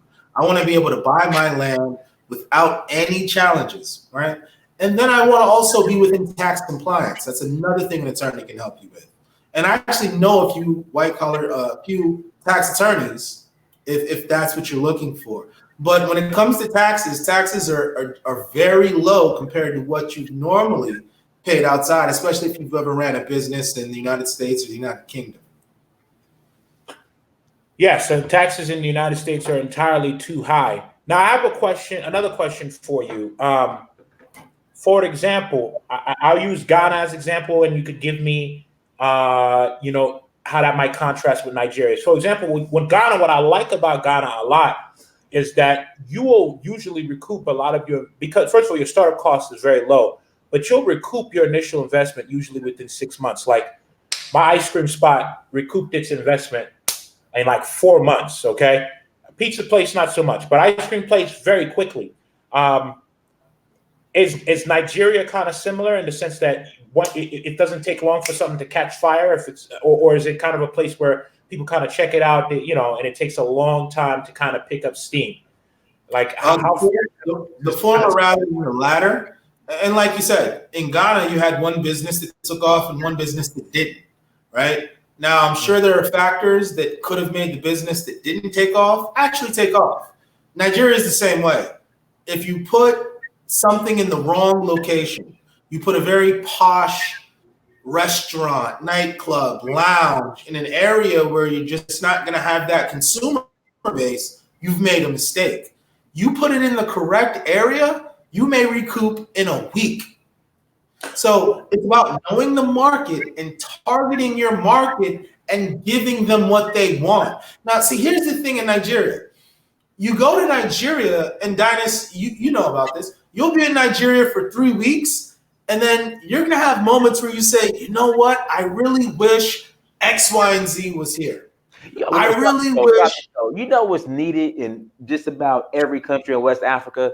Me personally, I love American breakfast food. Like I like pancakes, my eggs, my waffles, French toast. You're not gonna find that in Nigeria. Look, you're not gonna find waffles in Nigeria. You're not gonna find. But you know what would be good? Right? It's some good Belgian waffles in Nigeria would be great, right? Pancakes. Why isn't anybody having a Belgian waffle shop? Mm-hmm. Look, if you had a Belgian waffle shop and you can show Nigerians why having Belgian waffles for breakfast is delicious, you would be making so much money. So, Lou, what Dynas just pointed out is what I was saying. When you go there, you're going to have a few moments where you say, you know what, I wish X, Y, and Z was here because this makes sense and I know everybody would love it. And there's 200 million people in this country. So even if 1% of the people love it, that's 2 million people. If 2 million of these people spend $50 in the course of a year, you got some good money coming in. Yeah, you're making a lot of sense here. If from what I've gathered from this conversation, now remember, I do not know the landscape of this particular market, Nigeria. I know a lot about the country, but I don't know enough about the market. I'll have to do some research. But it sounds like the place I'm going to want to put a business might be Lekki 1 or 2, since it's going to be close to Echo Atlantic. It's where all the rich people live. I'm not too far from Banana Island. It sounds like Lekki 1 or 2. That's the spot. Is that an understanding? Is that an accurate interpretation? Is that right? Anything you put in Lekki Phase 1 right now, by the time they complete Echo Atlantic City, it's going to be the first neighborhood outside of Africa's largest financial district. Wow, man. Dude, you need to sell Nigeria, bro. You can make millions, but dude, you have no idea how much I did. Do you know how many investor clients I have who has asked me, what do you think about Nigeria? And my first statement to them is, keep your money away from Nigeria until after talking to you. Man, well, at least that's why we have these discussions. Hey, Lou, At let me least ask that's what we have discussion. Lou, let me ask you this. Why did you choose Ghana? Why do you think Black Americans, the Black Ghana diaspora? Ghana is one of the most well-governed countries in Africa. It's very Okay. well governed, and so for you, if you're a foreigner, now I'm gonna sound, I guess I'm gonna talk here. Well, if you're gonna invest as a foreigner, in general, this is the rule. You want to look for an emerging market. You want to look for a decent business atmosphere, so an ease of doing business. But the most important thing you're looking for is a well-governed country. Ghana, Senegal, Rwanda, Mauritius, Seychelles, these countries are extremely well governed. Ghana has a stable democracy. It's consistent. The leaders are very educated and competent. Like, for example, the president of Ghana right now is an Oxford graduate. He's a Western educated person. He's very intelligent. He runs the country well. And so Ghana is a great place to put your money because you don't really have to worry about an incompetent government getting you screwed over. While Nigeria, for example, has, until before this conversation, there was the impression that Nigeria has incompetent governance. Very competent populace, as in a very smart population, very dumb government. That usually leads to a public overthrow of the government, which is good for the country, but bad for business before that happens, right? And so that's one of the reasons why I was like, all right, I'm going to wait out on Nigeria, because eventually all these smart people in Nigeria, because there's a lot of them, are going to overthrow the government because the government is so incompetent. But that's just never happened. So that's one of the reasons. That was one of the big things that I didn't understand about Nigeria, is why hasn't there been an overthrow yet until this conversation, which makes me realize that maybe Nigeria is similar to China in the sense that it's a civilization state, not a nation state. And I think once I started looking at it like that, I think I'm starting to understand Nigeria a little bit better, to not look at it as a nation state, but more as a civilization state. Because if it's a civilization state, then you're probably not going to get an overthrow in the long run. You'll just have a country that is one country, but many different systems, many different philosophies, many different everything. When you say civilization state, what do you mean? What do you mean by? I was going to ask the same thing. What do you mean by? Do you know what a civilization state is, or? I do. Explain it. Like, so, civilization state is a state in which case it's like it's one country, but there's different civilizations that function and run their areas differently depending on where you are. So, the probably most successful civilization state that we all know of is China. What people don't realize is, China is one big country, but you have Tibet, which is kind of autonomous. You have Macau, that's kind of autonomous. You have Hong Kong, that's kind of autonomous. You have Taiwan, that's kind of autonomous. And then there's all these different civilizations within one country. And if depending on where you are in the country, there's different rules in those parts of the country, even down to the foods. Like the foods are different, the mannerism in which they speak, they're different, the culture is different, but it's one China, but different civilizations. And so what happens is everybody becomes content being able to run their civilization autonomously within that one country. Can I add something in? Sure. Guys, this will clear things up. A nation state is the modern word for empire. I just wanted to make sure Lou's definition was on point with that. Within an empire, you have several kingdoms. Depending on where you are within the empire, each kingdom has its own setup, but they're still part of the empire. So China is an empire with different kingdoms in it. Nigeria is very similar. Nigeria has different kingdoms within this empire, if you will. So, right. Lou, your understanding of Nigeria is actually correct. It's a civilization state. It's an empire. It's made up of different nation states that react to each other. You go to some parts of the north, Sharia law might be the primary civil law. Right. You go to Lagos, Western law is the civil law, it's all one country.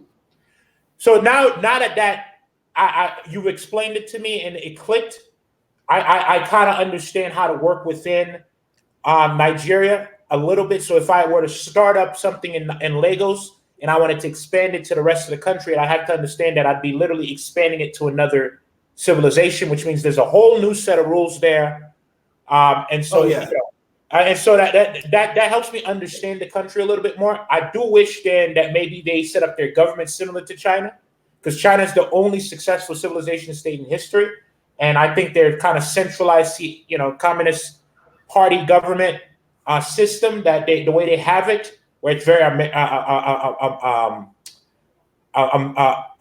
meritocratic system. In which case, before you get to the top, it's like this 30. It's complex, not complex, but it's just going to take me too long to explain it. So maybe might be good for Nigeria in the future. Is maybe they move away from democracy, because democracy doesn't typically work in civilization states. Yeah, you know what? You're absolutely right. And what's going to happen is this. We talked about yesterday, the educational system is going to have to bend to become an indigenous African system. We also have that in governance. What's going to happen is eventually Nigeria is going to be restructured towards a governmental form that is made by us, agreed upon by us, and works specifically for us.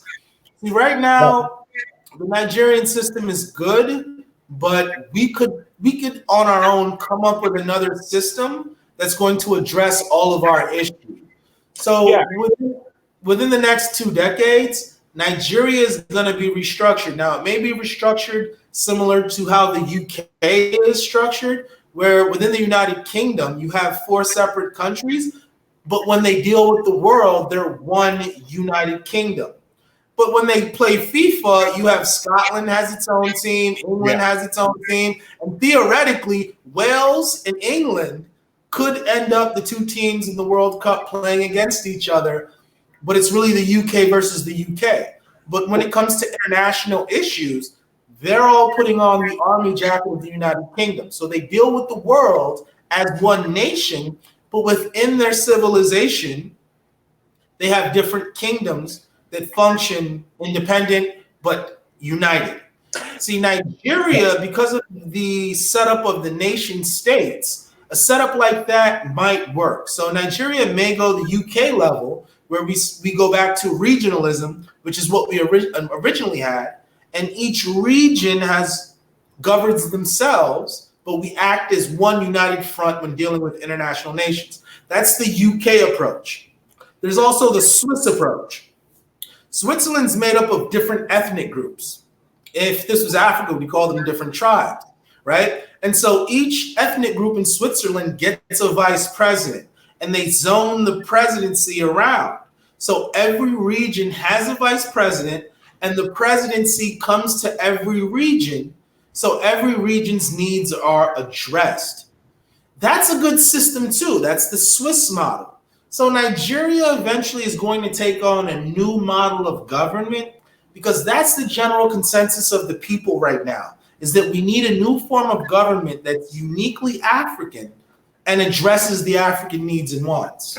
Well, I tell you what, man, I really do appreciate talking to you, because I'm probably going to really start looking to make some moves into Nigeria, because Nigeria is I don't like to tell a Nigerian this because I don't want your head to be too big, but Nigeria is the most important country on the continent. And I'm sure Nigerians know it, but probably don't fully know the extent. And whatever governmental system that they figure out, that's going to probably be the governmental system that will eventually create the United States of Africa. Because ultimately, what needs to happen on the continent as a whole is one united country, okay? I don't believe, and I think Nigeria should probably be the head of that, the seat of that, and they probably will be. But they do need, I do think Nigerians, which will probably be very difficult for them, need to give up some of their sovereignty to create one united continental state, which is what's needed. And I think Nigerians are probably, because they have the closest thing to a civilization state, because what a united Africa would be a civilization state. And Nigeria, in a small scale, has the closest thing to a civilization state. So whatever governmental system they figure out is probably what's going to be the model that's based off of the entire continent. Which brings me to this next question: if you're an investor or as a business person, what's your concern level, or what do you foresee happening with the fact that you understand that as Nigeria gets closer and closer to $1 trillion economy, there will be will be more and more foreign interference, European interference, and the relationship between Nigeria and Europe will progressively become more adversarial. Do you understand why that's going to happen? Real quick. So, guys, we have almost 400 people watching. Please hit that like button as you come into the chat room again. If you're not super chatting, the least you could do is just hit the like button. All right, go ahead. Right. I mean, everybody understands why that's going to happen, right? I don't have to explain something like this, right? Right. Yeah, and Lou, you bring up an interesting point historically. If you've ever looked at the progression of Africa, we've had people come into Africa and interfere with our development. Yeah. So what you're saying is that in the future, we can expect the same thing that happened in the past to potentially happen in the future. But worse. Now, much worse.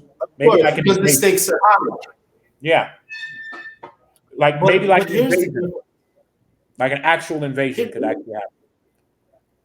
And here's the difference, right? Now, in those days, we didn't really understand the historical context of what needs to be done when it needs to be done. But today, it's a different ballgame. The same tricks that were played 100 years ago, 50 years ago, can't be played today. Okay. And so as a person who might be on the inside in terms of the business community, is that something that's discussed? Because we all know what's happening between the United States and China right now. The fact that China becoming too powerful is causing it to go from friendly to adversarial. I think it'll be even worse with Nigeria and say Europe because they're 8 miles apart, right? So why? Well, not Nigeria, but Africa. If we're talking about the Straits of Gibraltar and Morocco, yes, but Nigeria is further from Europe than 8 miles. But to answer your question, let's take a look at it, right? Like let's actually take a look at it. Now, the world is a very different place than what it was 100 years ago, right? Yeah. Let's look at 1905. Who were the major players in the world? We had Turkey. Turkey was one of the greatest powers on the face of the earth in 1904, right? Or let's go to 1919, 100 years ago. Turkey was one of the strongest players. They owned a lot of real estate around the world. They had an empire. They were called the Ottoman Empire. The United Kingdom, the British Empire, the sun never set on the British Empire. You get France was still very powerful. Now, fast forward 100 years, those countries I just named, they're not the major players on the face of this earth, right?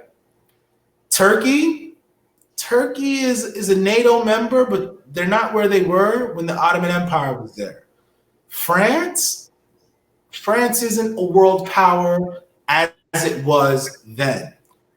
Britain, the United Kingdom is an isolationist nation. So that shows you nothing stays the same. Things are constantly in flux. So now, with the world realigning itself, and currently America looks to be returning back to an isolationist position.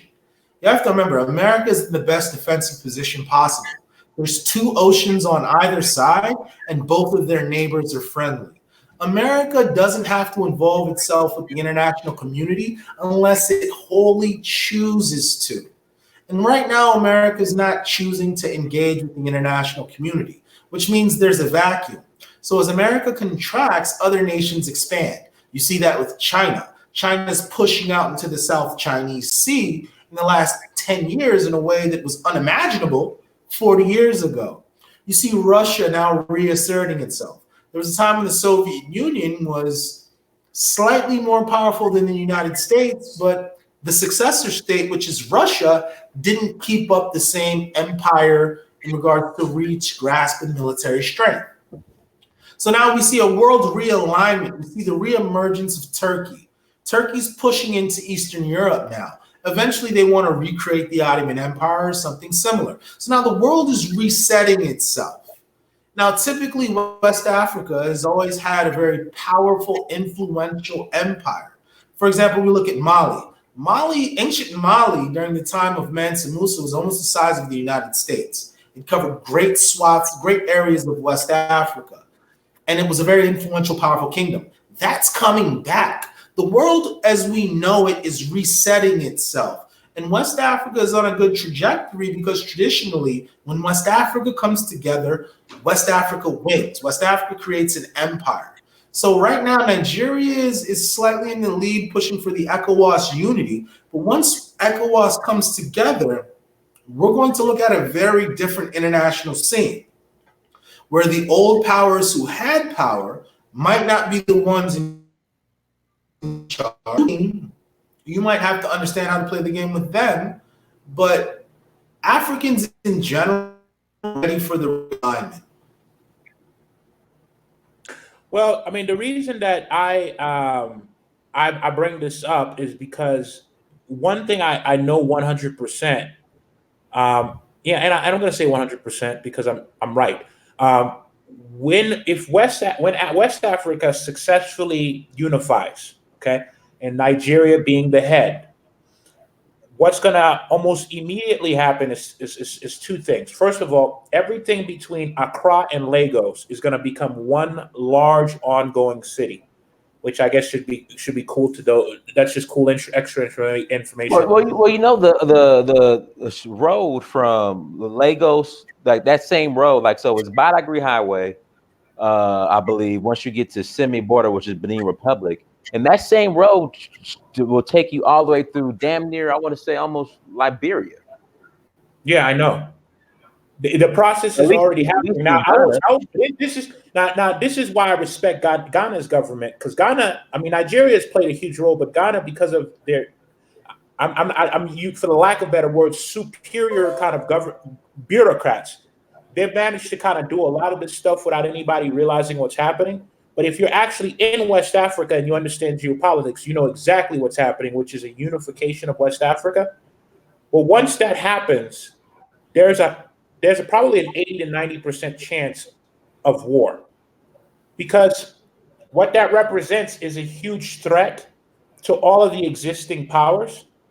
And in addition to that, that West African empire would have an insane amount of influence, because once you have one African state that's attractive, where people want to live there, you're going to get a mass migration of Africans, whether African officially or descendants of Africans, so Black Americans, diasporans. You're going to get a mass exodus from all of those countries into West Africa, which is a huge threat to the economies of all of those countries. So all of the Latin American countries, all of the Western countries that make a lot of money off of Black labor, they're going to lose a lot of that, because you just need to make one African state attractive enough for people to go, because nobody wants to constantly be oppressed. You have your Negropeans, you have some dumb people, but I'm talking a majority of the people that matter, the people you care about, your intelligent Blacks, your educated Blacks. They're going to leave if they can go to a stable West Africa. What you're describing is America. That's exactly what I'm saying. I'm trying to say something without actually directly saying it, because you never, I'm assuming you understand what I'm saying. It, which would lead, it would be a new America, but it would be an African America on the most valuable continent on the planet. That's going to quickly lead to war. And what I'm asking, it's not necessarily war. Here's why, right? America is similar to Africa. America has very valuable resources. The land is very valuable. And here's the thing we have to consider. All right, during the early 1900s, America said, give us your poor, you're weak, you're humbled, you're sick. Mm-hmm.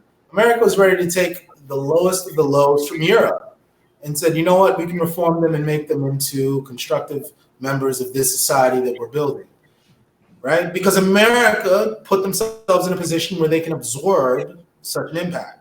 Like, right. Millions of immigrants came through Ellis Island and some of the other places, and they were absorbed into America. So now Africa, West Africa, if West Africa eventually becomes the United States of West Africa or ECOWAS, what we want to call it, it would just be that's going to be an issue that has to be resolved, is immigration.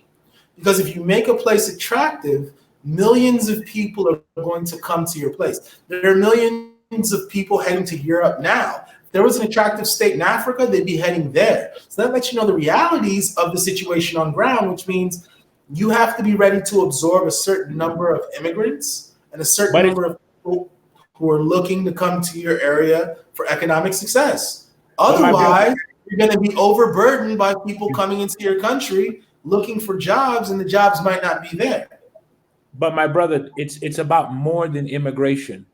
First of all, with America, one of the reasons America got away with this is because of where it is. It's not. It wasn't. It's and it was in the New World. It was far from everything. But the second thing, and also you need to remember that America fought 3 wars. They fought the War for Independence, then they fought another war against the British, and then they fought another war against the British when they tried to take Canada. And they fought Spain. So they fought several wars. So historically, that's why I'm saying I'm sure of this. But with Africa in particular, a lot of these nations where these Africans would be coming from, like America, like Europe, they're very valuable to those economies. And what they'd also be bringing with them would be knowledge, human capital, knowledge, information that Africans currently don't have, which is going to cost those European and American countries, maybe less so the Latin Americans, but the European and American states, the Western states in general, trillions of dollars, and will have the drastic effects on their economy. They will respond. And historically, the response tends to be a military intervention. Now, that's not a big deal. Wars are normal. Hey, Lou, before we continue, you said something I don't necessarily agree with, and I'd like for us to address that. You said historically it's been militarily, and I'd like us to take a step back and look at what war is, right? As war on anybody is just deception. Anytime somebody has started to deceive you, they've declared war on you. So war is deception. So if I tell you, hey, Lou, sign this trade agreement because it's going to favor both nations, and I know it's not going to favor your nation at all, I've declared war on you, right? Sanctions, that's war, right? So war isn't just I put troops on your territory. War is I'm looking to deceive you. And in that deception, different things, negative things will happen to you, but you're constantly being deceived. That's war. Africa currently is in a state of war. Everybody is coming to Africa with a bad deal and saying, you should sign this deal because I want access to your resources, but the deal doesn't always favor Africans. Yeah. So that's war. Africa has been in a constant state of war for the last 150 years. So you're saying that war is going to be the new norm. War is the norm now. Africa constantly has to watch out for deception from other groups. So what you're saying is going to happen is happening now. I guess I should have. Hold on. Let me read this super chat real quick. Everyone, please hit that like button. We have 411 people watching. Please hit the like button. Brother Otuze Ahutu says, "Dang, what happened to the super chat?" Basically, the brother was saying he doesn't agree with you on your stance in regards to the way Buhari is ruling, or in the direction that Buhari is taking Nigeria. That's what he was saying. What's his direction? No, that was towards you, Ebube. Okay, he doesn't agree with me. He doesn't think Buhari has the best interest of Nigeria at heart. Okay, well, I'll say he's correct because everybody's entitled to their opinion. If he believes that, then it's true because he believes it, right? But we have to look at the realities on ground, right?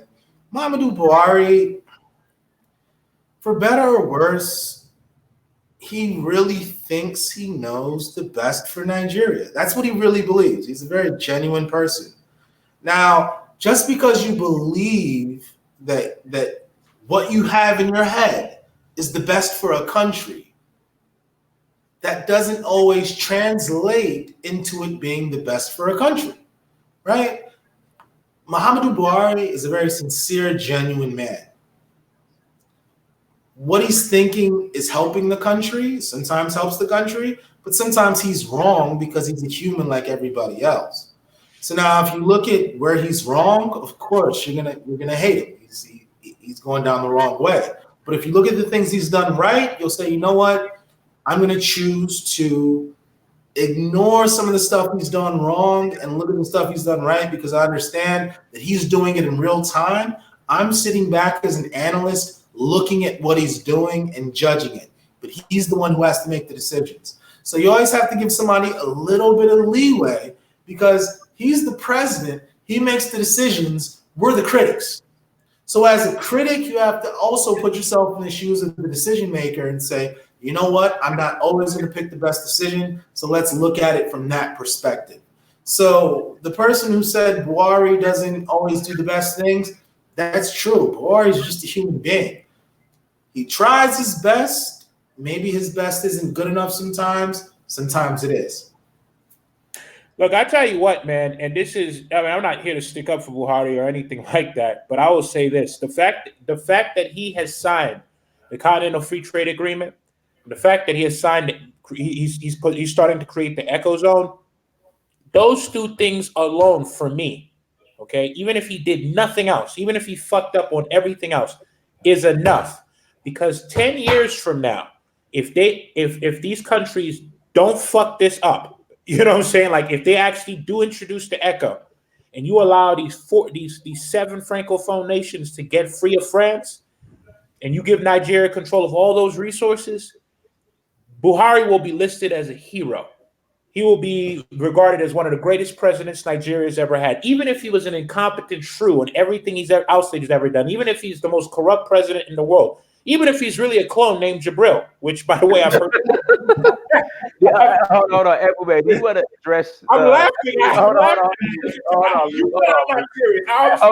on, Lou. Ebube, since we were supposed to address that, do you want to take a couple of minutes to address who is Jabril? I gotta ask. Who is Jabril? How did people believe that? Well, here's the thing.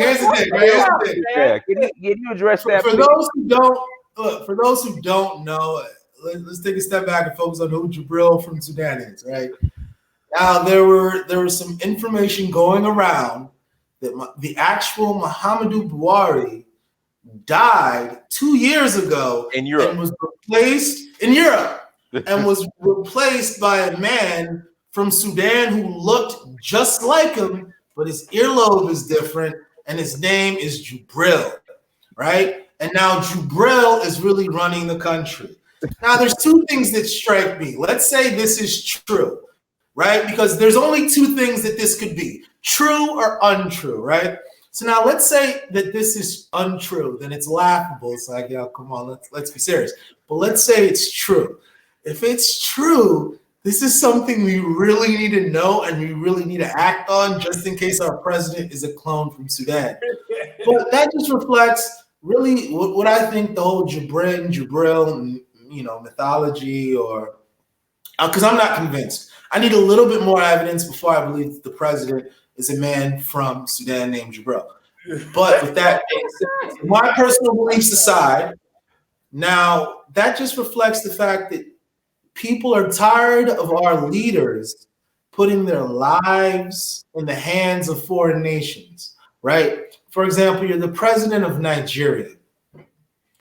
You shouldn't leave Nigeria when there's a life-threatening injury because the people you should trust the most should be your people. The doctors you should trust the most should be your people. You should create an environment within your own country that if there's any type of problem that you have, the hospital 15 minutes away can address it. Now, if you have to go to England and be on life support or maybe have vital surgery done in England, you're giving power to the English. Yeah. Because the English now know, hey, your doctors are English doctors. If we ever say you can't come here, then you're at a disadvantage. And now let's say you're the president of Nigeria and you need critical help and you need to see some British doctors.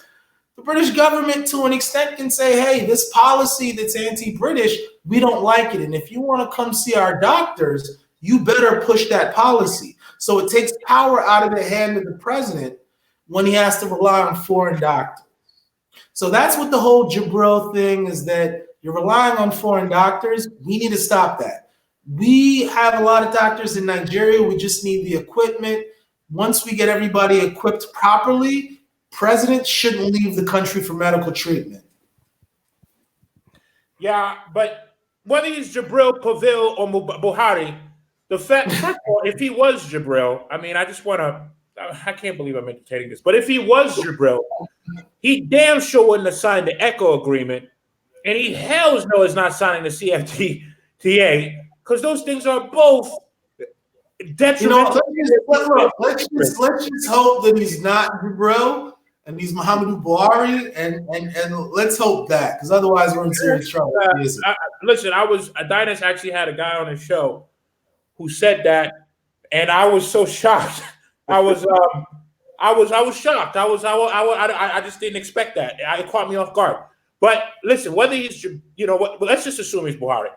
Buhari in 10 years will probably be considered one of the greatest presidents Nigeria has ever had, even if he was an idiot, just because he signed those two agreements. Now, of course, those two agreements actually have to happen. Now, we all know that sometimes these great agreements will happen, they'll get signed, and then nothing happens. But if it actually gets executed and put in place, what's going to happen for Nigeria over the next 10, 15, 20 years, everybody's going to, he'll probably get a statue somewhere. You know what I'm saying? So, to that, I just wanted to respond to that guy, throwing my 2 cents in as a person who's on the ground, not quite in Nigeria, but I understand that environment, that area. Being on the ground, I can tell you that is a big deal. The Africa Continental Free Trade Agreement was a big deal. There's so much optimism because of that. I mean, like I said, Luke, the world is realigning itself. The world is realigning itself. Africa is finding its feet. Right. And we're going to see some great things coming out of Africa, some things that we never predicted or expected. But Africa is finally finding its feet, and the world is realigning itself.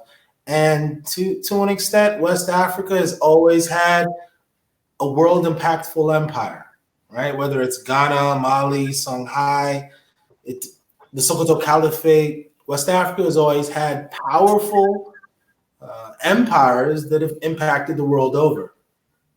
Hell, the last time West Africa was united, they went and conquered the entire European peninsula. Just didn't work out very well for the Europeans the last time the Africans were united, which is why I'm like thinking to myself, there's gonna be military confrontation for this. Well, I don't know if they're gonna be militarily. Here's why I don't think there's gonna be a military conflict, is because you have to understand that military, it takes boots on the ground to win a war. It takes boots on the ground to win a war, and if you look at all their populations are somewhat going in the opposite direction of growing. You look at African nations, African women are typically having 6 to 7 children. So there's a lot more boots on the ground in terms of favoring Africans. So it's not going to be a direct military conflict. It's going to be like everything else. It's going to be, I'm going to disrupt your economy because this is war, right? It's going to be war by other means. That's the real thing. What's going to happen is, in the future, the military invasions are going to be from, all right, what's going to happen is this, right? Like Turkey, all right, look at Russia, right?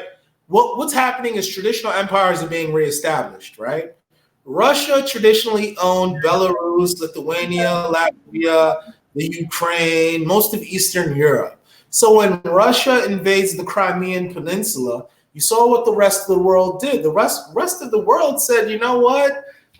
They speak Russian. That's kind of Russia's sphere of influence. Nobody did anything, right? Why? Because that's Russia's traditional sphere of influence.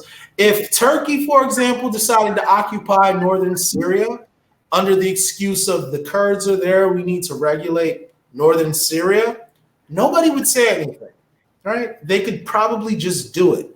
So what we're going to see is only going to see hardcore military occupation within people's sphere of influence. Outside of that, the type of war that's going to be waged is going to be a very sophisticated war. It's going to be more so an economic war or a war of sabotage. It's not going to be boots on the ground, because if we just look at the demographics, in 10 years, let's say 2050, Nigeria is projected to have what? 600 million people, 500 million 800 million. 800 million. 800 million people, and you're telling me you Nigerians are fucking for real. Like, I mean, y'all getting it in, man. I'm impressed. I don't know what the hell y'all doing over there. it's God that blesses us with children. Now, you're telling me it's like India. You're going to invade India. You know how hard it is to wage a military campaign in India with 1 billion people, right? Now, Nigeria alone is almost going to be at 1 billion people. To wage a military campaign there is very difficult because of the level of potential insurgency. All it takes is to pick up an AK to be an insurgent, and you have 800 million people in that particular country. So it's not going to be a military event. What's going to happen is it's going to be war by other means. And that's what I'm saying, and that's why I'm concerned because part of my to do what I do, you understand history. That's what you have to understand. And what I wonder is from what you know, is there governmental preparation for that reality? Because that's just going to happen. For one thing. Well, the thing is this, right? If someone comes to you with an unfair trade agreement, that's war. Yeah. If someone comes to you with an unfair trade agreement, they've declared war on it. Yeah. So now how you deal with that is a war, right? Now at your job, let's say you work a job, you work a 9 to 5, you're at the office, and you decide, you know what, I'm worth more than they pay me per year. What are you going to do? You're going to ask for a raise. So now you go in the office saying, hey, I'd like a raise. It's a war because they want to pay you less than what you're worth. You want to get more than what you're worth. So they've declared war on you because they want to pay you less, and you've declared war on them because you want to get more. How you handle yourself in that particular situation is how you handle yourself in that particular situation. It's not going to denigrate to the point of a physical fist fight, but there's going to be a fight in there. But it's not a physical fight. It's a fight for who gets what resources. That's going to be the type of wars Africa's going to fight. And I believe Africa's ready. This time around, we have enough sharp minds. We have enough people that understand economy, business. We're slightly more educated in the Western education game than we were before. Actually, King Mustafa actually brought up a good question, and I'm gonna bring it up here in a second. And then let me read one more super chat. So we have 400 people watching. Please hit that like button. People super chat. Thank you for the super chat. Adewale said that basically it's an oxymoron when African leaders are going to seek medical care in Europe, but then saying their African countries are great. And then Mustafa had a question about a single African language. All right, but go ahead, Lume. Well, yeah, I mean, this is being led by probably the best leader in the continent right now, which is Dr. Magufuli. I love that guy, man. I'm a huge. I thought you were going to say Paul Kagame. Like, I know you like Paul Kagame. Paul Kagame is number 2, but Magufuli, man, that guy is. That guy's good. Huh? Yeah, that guy's good. He's legit. That's why they tried to kill him 4 times. But which that stuff frustrates you, obviously. But Magufuli is doing a really good job of spreading Swahili throughout the continent, of trying to make that the lingua franca. When that starts to right now, that's spreading pretty quickly throughout the South and the East, and eventually it's going to push up and get to Western Africa. Do you think when it gets to Western Africa, the country that's going to really determine whether Swahili becomes the language of the western part of the continent will be Nigeria? Do you think that's something that Nigerians are going to be ready to adopt? Because I think that is something that is key of trying to unify the continent around a single language, and Magufuli is trying to do that right now. And he's done a great job in his area, but eventually he's going to have to pass the buck to the West. Do you see that? Do you see that kind of being accepted by Nigeria and the rest of Western Africa? Well, typically West Africa has always had one language that we can speak with each other. There was a time when it was Arabic, maybe 600 years ago, and then to an extent Hausa became the lingua franca, and now it's really Pidgin. Pidgin is kind of the lingua franca of West Africa. It's the language we all speak. So West Africans we're no strangers to having regional languages. Now, let's say we all decide, you know what, the regional language is Swahili. We'll speak that. It's no big deal. But I think that West Africa, the regional languages are probably going to be Hausa or Pidgin. Those are the 2 languages I see being the regional languages. And there's nothing wrong with that, because in Africa, we can have the western part of Africa speaking one language, the southern and eastern part of Africa speaking one language, but within both areas, we're trained in either language, which means in West Africa, we learn Swahili to deal with our East African brothers. And in East Africa, they either learn Hausa or they understand the fundamental dynamics of Pidgin, so that we're, in essence, communicating with each other properly. But what they're doing in East Africa is amazing. That's amazing, because there was a time we were going to pick English or French as our lingua franca to speak with each other. It's good that we're actually picking an indigenous African language. Oh man, dude, the stuff that's happening in East Africa is really exciting, man. And if right now, I mean, it's hard to tell who's going to be kind of like the big boss kind of going forward, because everybody's curious. Is it Ethiopia? Is it going to be Kenya? Or is it going to be Nigeria? Because these Nigeria.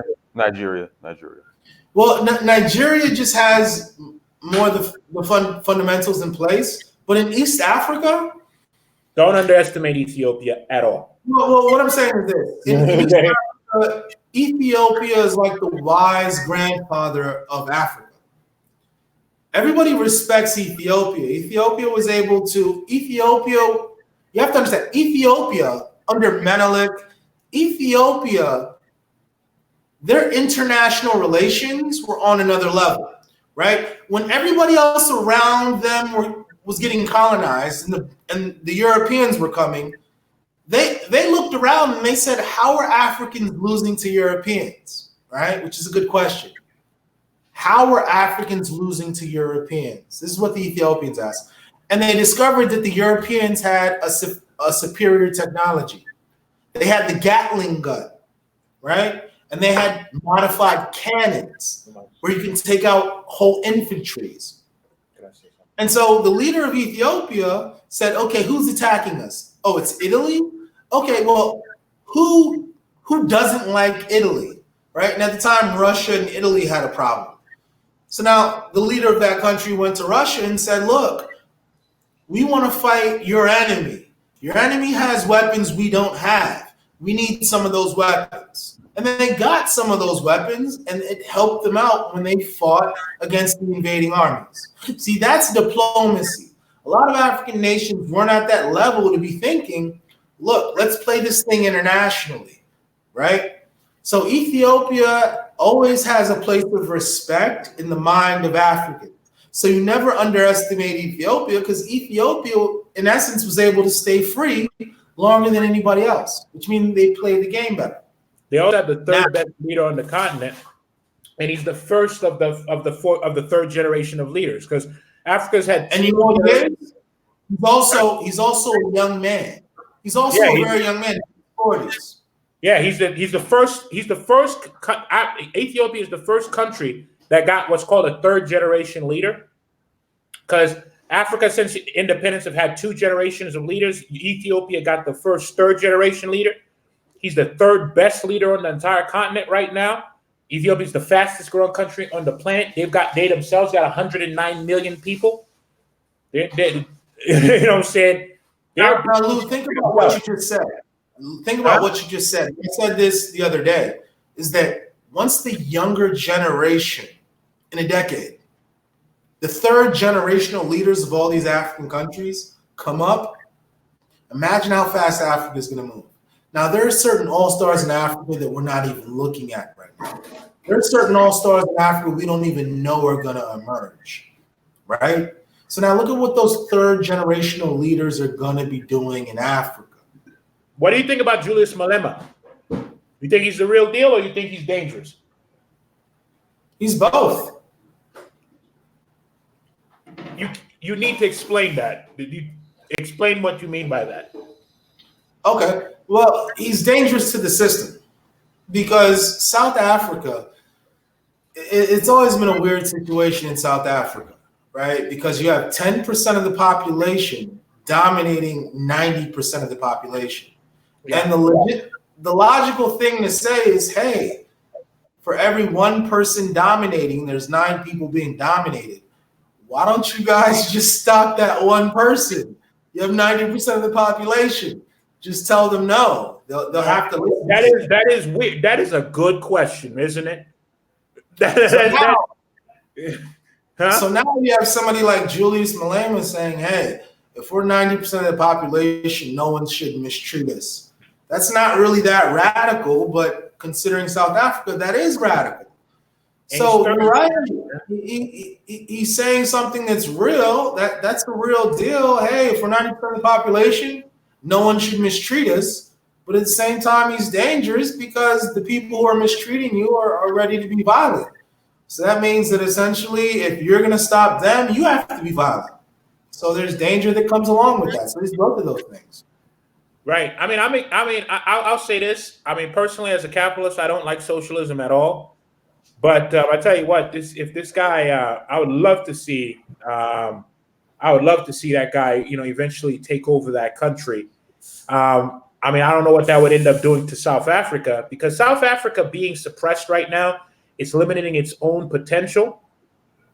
I think South Africa is a very important country, and it needs to get its act together. And I do think somebody like Julius Malema can help do that, depending on what he does when he takes control. But I did want to get your opinion on Julius Malema in that sense, and seeing what you thought about it, since you're considering your knowledge on the continent. Would you put your money in South Africa right now, considering what's happening? Well, see, the thing is this, right? The people in South Africa who control the system, they've gotten by for a long time on unearned benefits. Mm-hmm. And now that those benefits are being threatened, when eventually they're going to be kicked out. That's just the reality. Eventually they're going to when do you foresee this happening? I know if you had a crystal ball. Well, for me, it's not a crystal ball. It's just a simple analysis. The fact is that they're going to leave. Now, the real analysis is, when they leave, are they going to blow up everything behind them, or are they going to leave it intact? I know I'm going to sound racist as shit when I do that. Say this, but we know what they're going to do when they leave. They're absolutely going to blow up everything before they do it. They're Why do you white. say that? Do you? Every time white people have ever been overthrown, they don't just leave. They have a history. They destroy everything before they go. That's just what they do. I don't know why they do that, but that's the decision that they choose to make. They're not going to just be defeated and leave. They're going to leave, but then they're going to make sure they destroy everything before they go, because that's how they roll. When I'll give you an example. In Zimbabwe, when Mugabe kicked out all the white farmers, a lot of those white farmers then salted and cemented the land to try to make the land unusable, saying that if I can't have the land, then you can't have it. They did that. Well, see, then what we have to do as Africans is we have to actually learn and say, you know what? The last time these people left, they poisoned the land, so we have to be prepared for that. Right, and that's just natural. And that's really my fear. Africans that are thinking along that level to say, look, last time they left, they messed everything up. So we have to be ready. If we're going to kick these people out, we have to understand these people enough to know their next move. This is chess, not checkers. You have to think in advance and say, okay, this is what my enemy is going to do. Therefore, here's what I'm going to do. If we know that they're going to blow up everything when they leave, and you're asking me, would I invest in South Africa in a time where it looks like they're going to push out the people, we're going to blow up everything that when they leave? Let's let what's going to happen.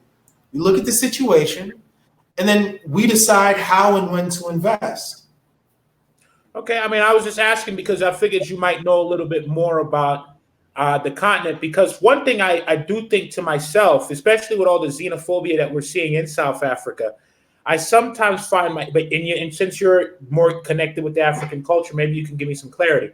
I sometimes find myself thinking, are the Africans, this is for lack of a better word, too cowardly to actually do anything?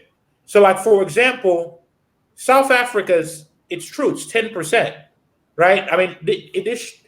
They have guns and money, but it's 10% of the population. And sometimes I feel to myself, are you so afraid of Western retaliation that you're not going to do what probably needs to be done. And so sometimes, like, you could hate Robert Mugabe all you want, but one thing I respect about Robert Mugabe is he had balls, right? He knew there were going to be sanctions. He knew there was going to be a backlash from Zimbabwe, but he did it anyway because that's what he felt was needed to be done, right? And now Zimbabwe is going through all of those sanctions that they're going through now. But when they get past this, those white folks are never going to get that land back, right? But like what I think has happened is you end up seeing South Africa like, oh shit, look at what happened to Zimbabwe. And then they're just too cowardly to actually do what would be required at this point. And the thing is, Lou, I've actually heard South Africans say they don't want to end up like Zimbabwe. That's why they haven't, I guess, used the same method as Zimbabwe as far as just taking back the land, and they're being more diplomatic about it. I've heard plenty of South Africans say they don't want to end up like Zimbabwe. But I mean, I think I could honestly say this, and I'm not there, so I don't know what's going on the ground, but I know enough about history to know there is no diplomatic situation where these white folks who have taken all your land and resources are going to diplomatically give you back your land and resources. That's just not how it works. You see what I'm saying? Mm-hmm. And Namibia is kind of sitting there like, man, we would love to take our land back too, but we want to see what South Africa does. So everybody's waiting to see what South Africa does. And I wonder if it's an issue of just plain cowardice. And if it is an issue of cowardice, is that African mentality kind of, in your opinion, kind of spread out throughout the entire continent? Or is it just isolated to South Africa? Well, South Africa is a very unique country. Here's why. When you go to Nigeria, one of the first things you realize is that it's very hot. Very hot. There's a lot of mosquitoes. And so maybe someone from a continent like Europe might not want to permanently settle there. Now you go to South Africa. South Africa has a very temperate climate, similar to California, Nevada. The European decided, you know what, I'm going to settle here. And when the Europeans decided to settle, they didn't really share the land. They kind of took it. So now, not only did they take the land, but they also had an indoctrination that came with that taught you that you were a little bit less than them and you weren't up to defeating them, and they could mistreat you and you would be okay with that. So the average South African, they've had a trick played on them. And so their confidence when it comes to dealing with certain situations isn't there. And I was Go ahead and finish that. I want to read a comment. Then we'll start closing out. Shout out to Fabian. Fabian says they're not cowardly, they're unprepared. It's foolish to initiate a war when you know you can't win. You must prepare first. But somebody just responded, and I agree with the brother who responded. Minutes 86X. How do you remain unprepared after all this time? And the thing is this, like I said, we as Africans got to understand what war is. We're being too simplistic with this, and we need to stop that. War is deception. Anytime anybody is deceiving you, they've declared war on you. If I tell you I'm superior to you and you're inferior to me, and that's just how it's going to be forever, and your children will be like that, and my children will be superior to yours, I'm deceiving you. I've declared war on you, right? So we as Africans have to stop thinking war is just physical. War is deception. So in South Africa, these people have been a victim of a 400 or 500 year long war on their psyche. You can't expect them to have the same mental state as other people. So to call them cowardly, no, they're just victims of their circumstance, unfortunately. Now they're finally starting to look at things differently, but it's going to still take some time. For us to call them cowards just isn't fair. They're just victims of their circumstance. They don't realize that they have the keys to their freedom.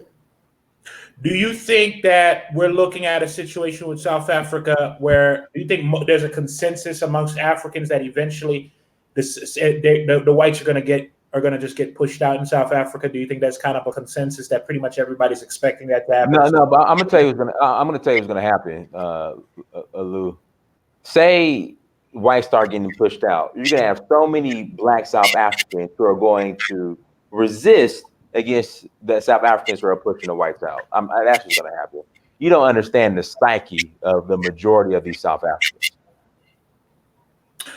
Well, I mean, I don't understand it, but I know it's pretty fucked up if you're killing a Zimbabwean or Nigerian. Nigerian, yeah. That's what I'm saying. You don't understand the psyche. Like, I mean, just the conversations I've had with South Africans. I think the psyche of the South African, and it's just shocking since they're the majority of the country, is worse than the Black American. Ah, dude, there's nothing worse than the Black American, bro. Nah, bro. Did you see what Black people did over some Popeyes chicken sandwiches, bro? Nah, man. South Africans are worse. But the thing about Black Americans, we're in the epicenter of white supremacy. We're only 13% of the population. The South African is the majority. I'm telling you, the psyche is worse than the Black American. From the South Africans I talk to, the everyday middle class, normal South African, you just listen to them. They just rationalize and justify the condition that they're in. Like, it's just, it's just like, hey, it's what it is. I mean, if white people leave. But the South Africans literally fought for like 50 years to get liberation. Listen. So many of them were killed. Listen, the psyche is if white people leave and take their corporations with them, we're gonna be like Zimbabwe. Shit. That's the psyche.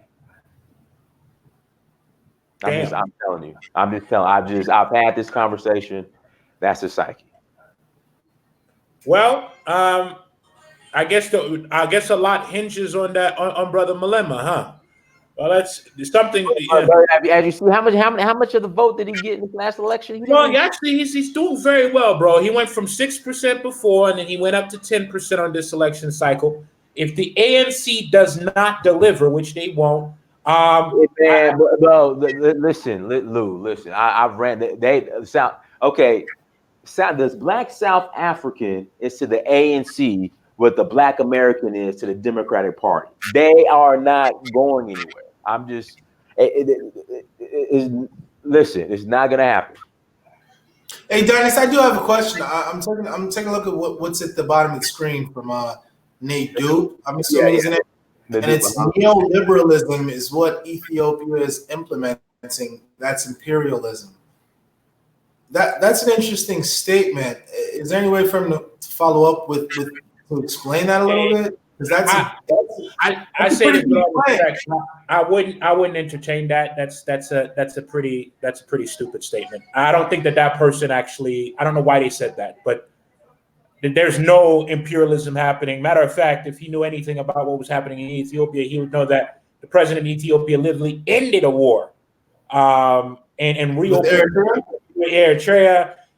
They've got relationships with just about everybody in East Africa at this point. They're trying to end the conflict in Somalia and Somaliland so business could flow. They've managed to trick the French.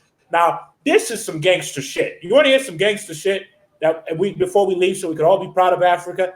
This president of Ethiopia has managed to play the French into building this guy's navy for him. Okay, do you understand how gangster that is? And here's how he did it. He managed to tell the French, look, if you let us patrol the eastern part of the continent, then you don't have to do it. And it's going to save you money. And because of what happened, what's going on in your country right now with ECHO, you guys are going to have some money issues. Help us build the capacity to go ahead and have our own navy. That way you could save on those costs, which is a lot of your military expenditures. And he managed to get Macron to agree to that. They're in the process of getting a brand new, modernized European navy, and it will be the only African state to have such a modernized European navy. That's some gangster shit. To be able to trick the Europeans, to just flip it on its head. By the time the French realized what they just did, the Ethiopians. But let me correct you. Nadup is my sister. The sister is very intelligent. Very intelligent. Well, don't make me feel bad. But on this. Well, the reason I said this, bro. is because if if you feel like a bad person, man, not so horrible. And Lou, let me add in something really quickly. Now, the reason I said it was an interesting comment is because Ethiopia, to an extent, did benefit from the scramble for Africa because they were able to expand their borders beyond what they had prior to the coming of the Europeans, right? To the point where in the eastern part of the country, some of the people there claim that that land belongs to Somalia. And well, then I'm going to interject there because if you know about Ethiopia historically, Ethiopia could also make the argument that they didn't expand their borders; they just retook a small portion of their land. Because if you remember, before so Ethiopia, we're saying the same thing. Yeah, before Ethiopia was Aksum in Nubia, and if anybody knows what Aksum stretched all the way from what is now Ethiopia all the way down to past Kenya, probably into Mozambique, and all the way up into Sudan. It was at its huge. peak. Okay. That was at its peak. That was at its peak. And let's look at it like this. At the peak of the Russian Empire, they controlled Berlin, right? All the way down to almost Afghanistan. Now, that doesn't mean that all of those nations that were under the control of the Russian or the Soviet Empire wanted to be a part of the Soviet Empire. Empires expand and contrast. During the scramble for Africa, there were some agreements that benefited certain countries. Now, certain countries benefited from the European presence, and we're still working through that as African people. So I was wondering if the comment was in relation to that, because that's still an ongoing topic. It may not have even been in relation to Ethiopia because I didn't get the imperialism.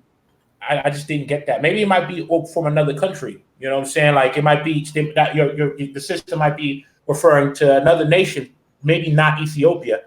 She said Ethiopia in the statement. She talked about Ethiopia and talked about. I just don't get the statement. Maybe she could explain it because. Well, she said she wants to debate you. I mean, we got to stop the name calling though. But we want to be civilized on here. Yes, I don't know if you called, but if I did, I apologize. And you just made me feel like a human being, a Dionysus. Hey, we'll move on. So that is unnecessary. But yes, you apologize. So we're all good. But I will say this. But let's do this. Let's go ahead and close out. Let's finish. Let's close out on Lume. You could start, and then Ebube, you could finish off. Just why. I mean, just basically going back to the topic, tying it all, bringing it all back to the original topic. Why the Black diaspora should be focused on Nigeria. All right, go ahead, Lume.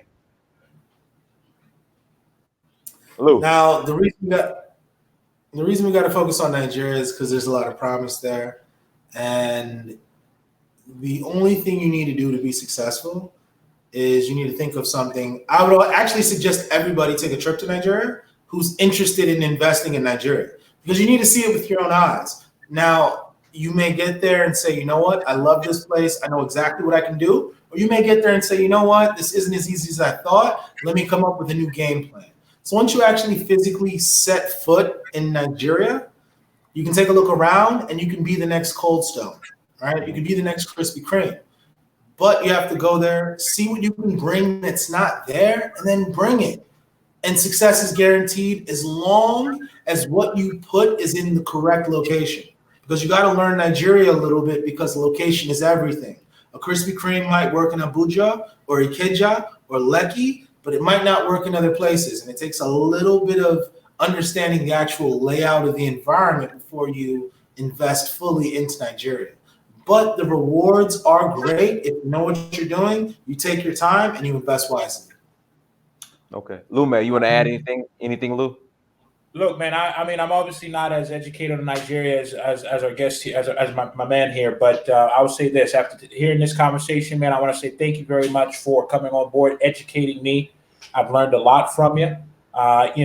Please give this man my information. I want to keep in touch with you if I have further questions, if you don't mind.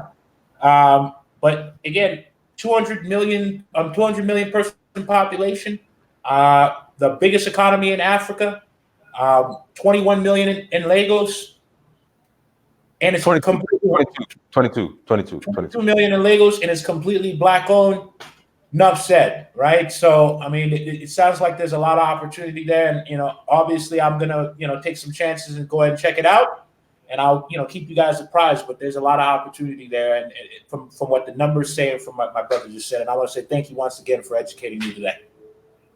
No problem. And Ebube, how can people reach you? Because I know a lot of people want to get in contact with you. Okay, probably the quickest way is to go ahead and contact me through my Instagram, which is respectfully Namso, which is N like Nancy, O, M like mother, SO. So respectfully Namso, go ahead and send me a DM. I'll send you further contact information from there and we can proceed. But my Instagram is respectfully Namso. And then what I'll do, I'll put your information in the description as well. Lou, how can people patronize your pizza shop in Ghana? Go to Tema. It's in Community 25. Bishop's Pizza and Burgers. The smash burgers are delicious. Apparently, nobody likes our pizza, but you'll love the burgers. We're going to probably be closing it down here next month and try to renovate it to open something else because of the fact that we're not making as much money as we'd like out of it. But, hey, if you guys can, give me a nice rush of business to encourage me to keep it open as is, man, that'd be great. That'd be great. We'd appreciate it. But if not, we'll be coming up with something new where we're not going to waste the space because we own it. So it's in Community 25, which is a affluent community in Tema. It's a nice little space. It's not a nice little space. It's small. You come in, get your pizza, burger, whatever. But if you want to go ahead and help us out, that'd be great. All right, cool. Well, everyone, thank you so much for joining. I'm very happy that we had this conversation. It was a great dialogue. Make sure you guys go to Search for Uhuru on Instagram, Snapchat, Twitter, and Facebook. Like, share, subscribe. Also, the tour to Nigeria is coming up in November. If you're interested, shoot me an email for details. Search for uhuru@gmail.com. I miss that place every time. I miss Nigeria. So, guys, please, thank you so much. I appreciate it. Again, enjoy the dialogue. Until next time, family. Danny Samir, Search for Uhuru. Peace.